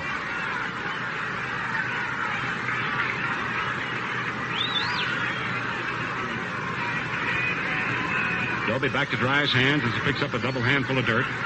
Now steps up, puts that left foot forward, gets his stance set well at the plate, gets his spikes ground in. Got to bend slightly at the knees. A lot of tension, a lot of pressure on his shoulders right now. Runners taking their leads at first and second. And time is called for the moment while Antonelli backs off the mound, chases the runners back in, and Dolby gets himself set. Now Antonelli comes up to the rubber, to the top of the stretch. Deals off a curve and an attempted bunt by Dolby is fouled off to the left of the plate. So that was to be Al Lopez's surprise move. Get the runners along, and both of them in scoring position. They're expecting, of course, Larry Dolby to be swinging away, as he's a powerhouse hitter. That attempted bunt being fouled off runs his count to strike two, and the big danger of that bunt has been taken off. Although it has been taken off, Thompson is not going to be going too deep there at third base. He's going to stay up almost on the base paths. Right side of the infield playing deep in the event that Dolby should swing away and not go after one, although the big danger of the bunt has gone off. Antonelli in a squeeze here in the top of the ninth inning. Looks back at his runners. Delivers the plate. Dolby takes a pitch high by the cap. That's ball one. 1 ball and 2 strikes. Right here's a situation, everybody, where a ball game can change in the twinkling of an eyelash. The sun breaks out now and starts to cast those weird shadows down by third base and out in left field. Down comes the pitch, sidearm curve. Dolby takes it. The sidearmer's outside. That's ball 2. And if you recall, the sun was shining brilliantly for Cleveland in the first inning when Smith led off with his home run. Then it darkened up, and since that time, it's been playing hide and seek with us. Right now, the sun is out. Not a lot of it, but we have it here. Runners at first and second for Cleveland. Nobody out, top of the ninth inning. Both men on the bases can fly. Smith and Avila. Down comes the pitch. Dolby swings and misses on a fastball for strike 3.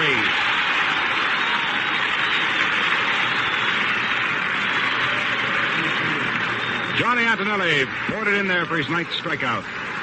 Poured the fastball to Dolby. 3 times he has struck out Dolby. Let's say we're going to check up on those strikeouts here, just to make absolutely certain.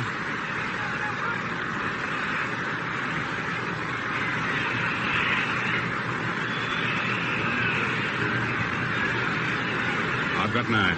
Good, right? Check me, gentlemen. 9 strikeouts for Johnny Antonelli. Now coming up to the plate is Rudy Regalado for his first at-bat. He took over for Al Rosen, ran for him, if you recall, back in the 7th inning, and then came in the bottom of the 7th and played third base. So Regalado is coming in, hitting right-handed. First pitch to him is a curveball. Regalado swings on, hits it down to Alvin Dark. He picks up, throws to Davey Williams for 1 at second to throw the first. Not in time. Not in time. So Regalado is the base runner at first base. He, too, is fast. Bobby Avila forced from short to second at second base for the second out. Al Smith moving on over to third. So the tying runs are still on for Cleveland. And here's Vic Wertz. Well, Vic Wertz has been the big siege gun. But everybody, I'd just like to say that after the last man is out, be sure to stand by for Bill Corum's summary and highlights of today's game. He should have a lot of them for us. One of the really great students of baseball, Bill brings you the wrap-up of the day's play in his own wonderful way.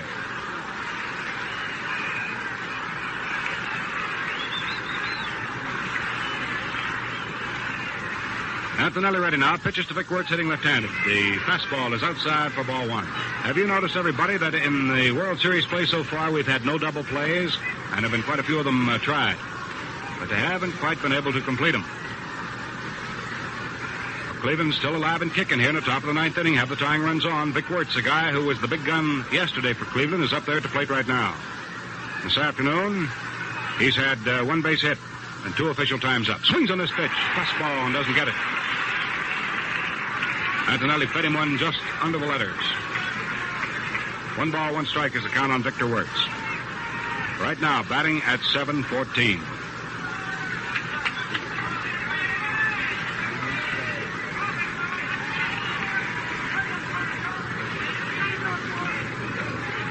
Tension and pressure mounting here with every pitch. Johnny Antonelli knows the importance of every pitch he's making.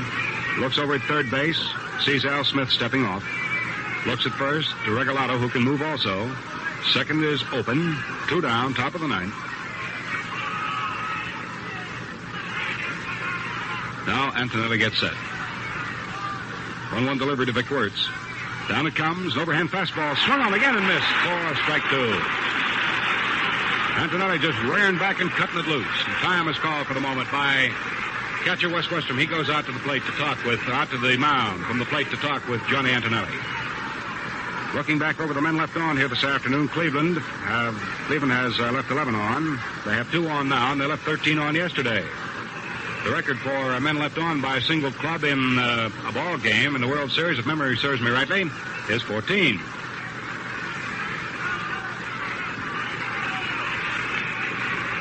Now Antonelli, ready to come in there 1-2 to Vic Works.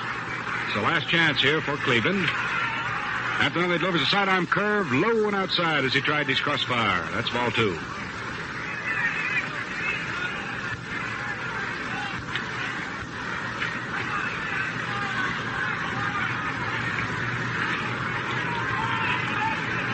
Antonelli monkeying around at the mound. Once again, Westrom calls for time to go out and see if his pitcher's all right. Let's see, Cleveland with 1 run, 8 hits. They've committed no errors. And they're battling here in the 9th inning. Try to overcome the 2-run lead the Giants now possess. Giants leading 3-1. They have 3 runs on only 4 hits. They got all 4 of them off early wins. They went 7 innings. Now Victor Wertz has the count of 2-2. Antonelli's ready, checks his runners, delivers an overhand fastball. Wertz swings and foul tips it right back into the mask. Plate umpire Charlie Berry. That sort of shook Charlie up a little bit. Said he wants to see that ball. Takes it out of play. That hit him in the mask so hard it sort of turned it to the right. Cap and mask and all.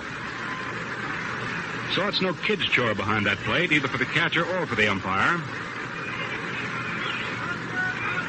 New ball in play to Johnny Antonelli.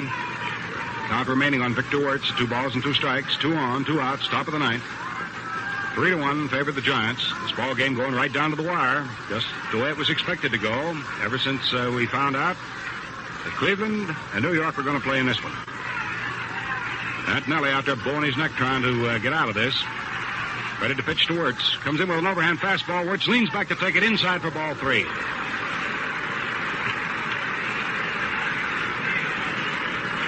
Well, Mr. Dudley, it's really come down to the wire now, hasn't it? Boy, this is a tense moment, Al. This is what fans dream about. Well, they don't have to dream about this one. It's a reality. It's right here. 3-2 on Victor Wertz. The 2 men on. There are 2 outs for Cleveland, top half of the 9th inning. And it's all up to the guy wearing number 23, Victor Wertz, who can slug that ball when he gets a hold of it.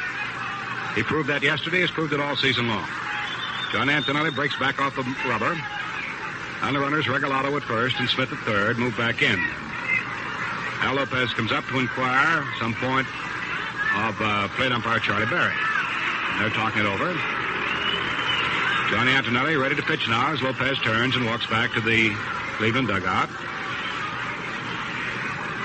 Victor Wertz coming up to the plate after having been off to the side.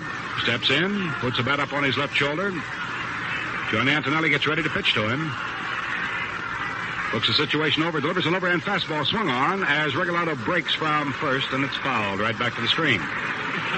So Regalado was making way for Vic Wertz. That ball caught up behind the screen, up in the second tier, and a fan crawled out on the overhanging ledge to pick it up. So everybody, Vic Wertz is still alive and kicking here in the 9th inning. Smith steps off at third. Regalado moves away from first. They're representing the tying runs for Cleveland. Victor Wertz up there with a count of 3-2. He's given Johnny Antonelli a bad time, and Antonelli's trying to do the same for him. Now Johnny's ready. So is Vic Wertz.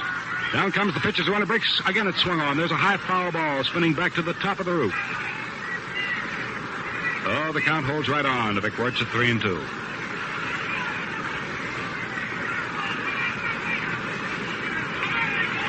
Fred Kress yells down from his first base coaching spot. Tony Cuccinello behind third, both hooping it up, trying to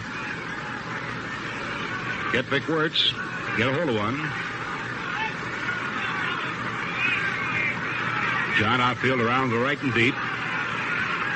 Right side of the infield deep. Regalado will be moving again from first on toward second when Antonelli pitches 3-2 to Vic Wertz.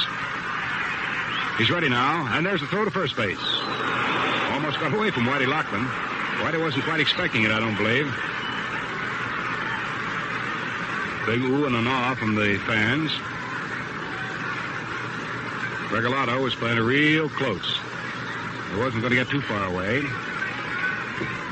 Vic Wertz goes back to visit the batter's rosin bag, kicks him out of his spikes with the meat end of the bat, comes right back up there and digs in, gets his stance. Johnny Antonelli ready to pitch to him, 3-2. Johnny sets, delivers, fastball swung on by Wertz, hit out into left field. Dusty Rhodes comes over, gets under it. He's got it. The ball game is over. So for Cleveland here in the top half of the ninth inning. No runs. There were 2 base hits. So no errors. 2 men were left on. Well, that's it. The Giants take the second one. And that gives them 2 of 2 now. The final score, the New York Giants 3 runs, 4 hits, no errors. They had 3 men left on. For the Cleveland Indians, 1 run, 8 hits, no errors. They had 13 men left. The winning pitcher is Johnny Antonelli. The losing pitcher is Early Wynn. Now, everybody, in just a moment, Bill Corum will review the highlights of today's game for you. Viv makes you look so wonderful. That's Viv. V-I-V. New Viv lipstick by Tony. Viv makes you look so wonderful. Yes, because Viv is a new kind of lipstick. Never before a lipstick so red. No, never before a lipstick so red. In 6 vivid red shades, from pink to plum. One shade is redder than a fire engine. Another is redder than a rose. Each new shade is more vivid than... Looks so wonderful. That's Viv. V-I-V. New Viv lipstick by Tony. Viv makes you look so wonderful. Yes, because Viv is a new kind of lipstick. Never before a lipstick so red. No, never before a lipstick so red. In 6 vivid red shades, from pink to plum. One shade is redder than a fire engine. Another is redder than a rose. Each new shade is more vivid than reds have ever been before, because they have a new depth of color. Viv makes you look so wonderful. It makes you look and feel so vividly alive. Viv makes you look so wonderful. Viv stays on, yet keeps your lips soft, moist, and smooth, because Viv is the comfortable, long-lasting lipstick.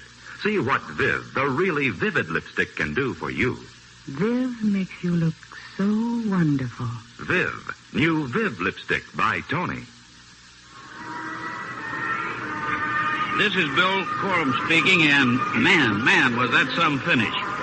Had your heart right up in your throat because it could have been anybody's ball game right down to the last pitch with the mighty Vic Wertz, who's been taking the Giant pitchers apart, particularly yesterday, and the big hitter in the series so far, aside from Dusty Rhodes, who's sensational. And, of course, his last home run that he hit today, as different from the one that he hit yesterday, he needed no Chinese laundry ticket on that one. That one hit the upper facade, and it was really tattooed.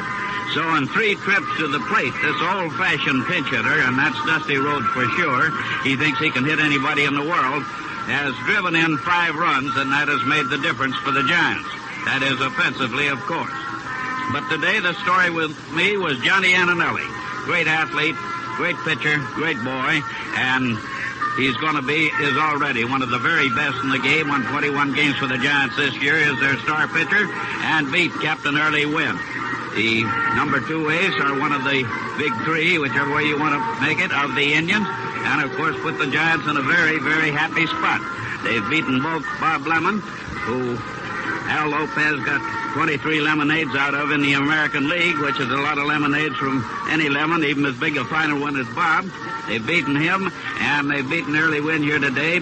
Wynn, the veteran, the cagey old veteran, pitching well, steadily and strong, as Lemon did yesterday, but being outpitched a little bit, not in hits. The Giants just made them count, but a little bit in the runs where games are won and lost by this big, fine kid, Johnny Antonelli, a bonus baby with the Braves, as many of you know, though he doesn't particularly like the word, and he's a real big leaguer now. Nobody's going to have to keep him on any bonuses on any ball club. Very odd thing about Antonelli, and perhaps everybody doesn't know it, that makes him a great pitcher. And I got this from Wes Westrom, the fellow that catches him, old Iron Mike. heady and smart as catchers come, and as fine a receiver, and hitting pretty well in this series, too, he is. He told me that most pitchers, where they had to make a pitch, as Antonelli did here on the last fly ball from Works to left field, they have just one great pitch to rely on. This fella can throw you any one of his three, and Westrom himself says he doesn't know which is the best of the three. And by that I mean, of course, his fastball, his curve, and his changeup. He can use any one in any tough spot, in any given spot, and it's just as good as the other, according to Westrom.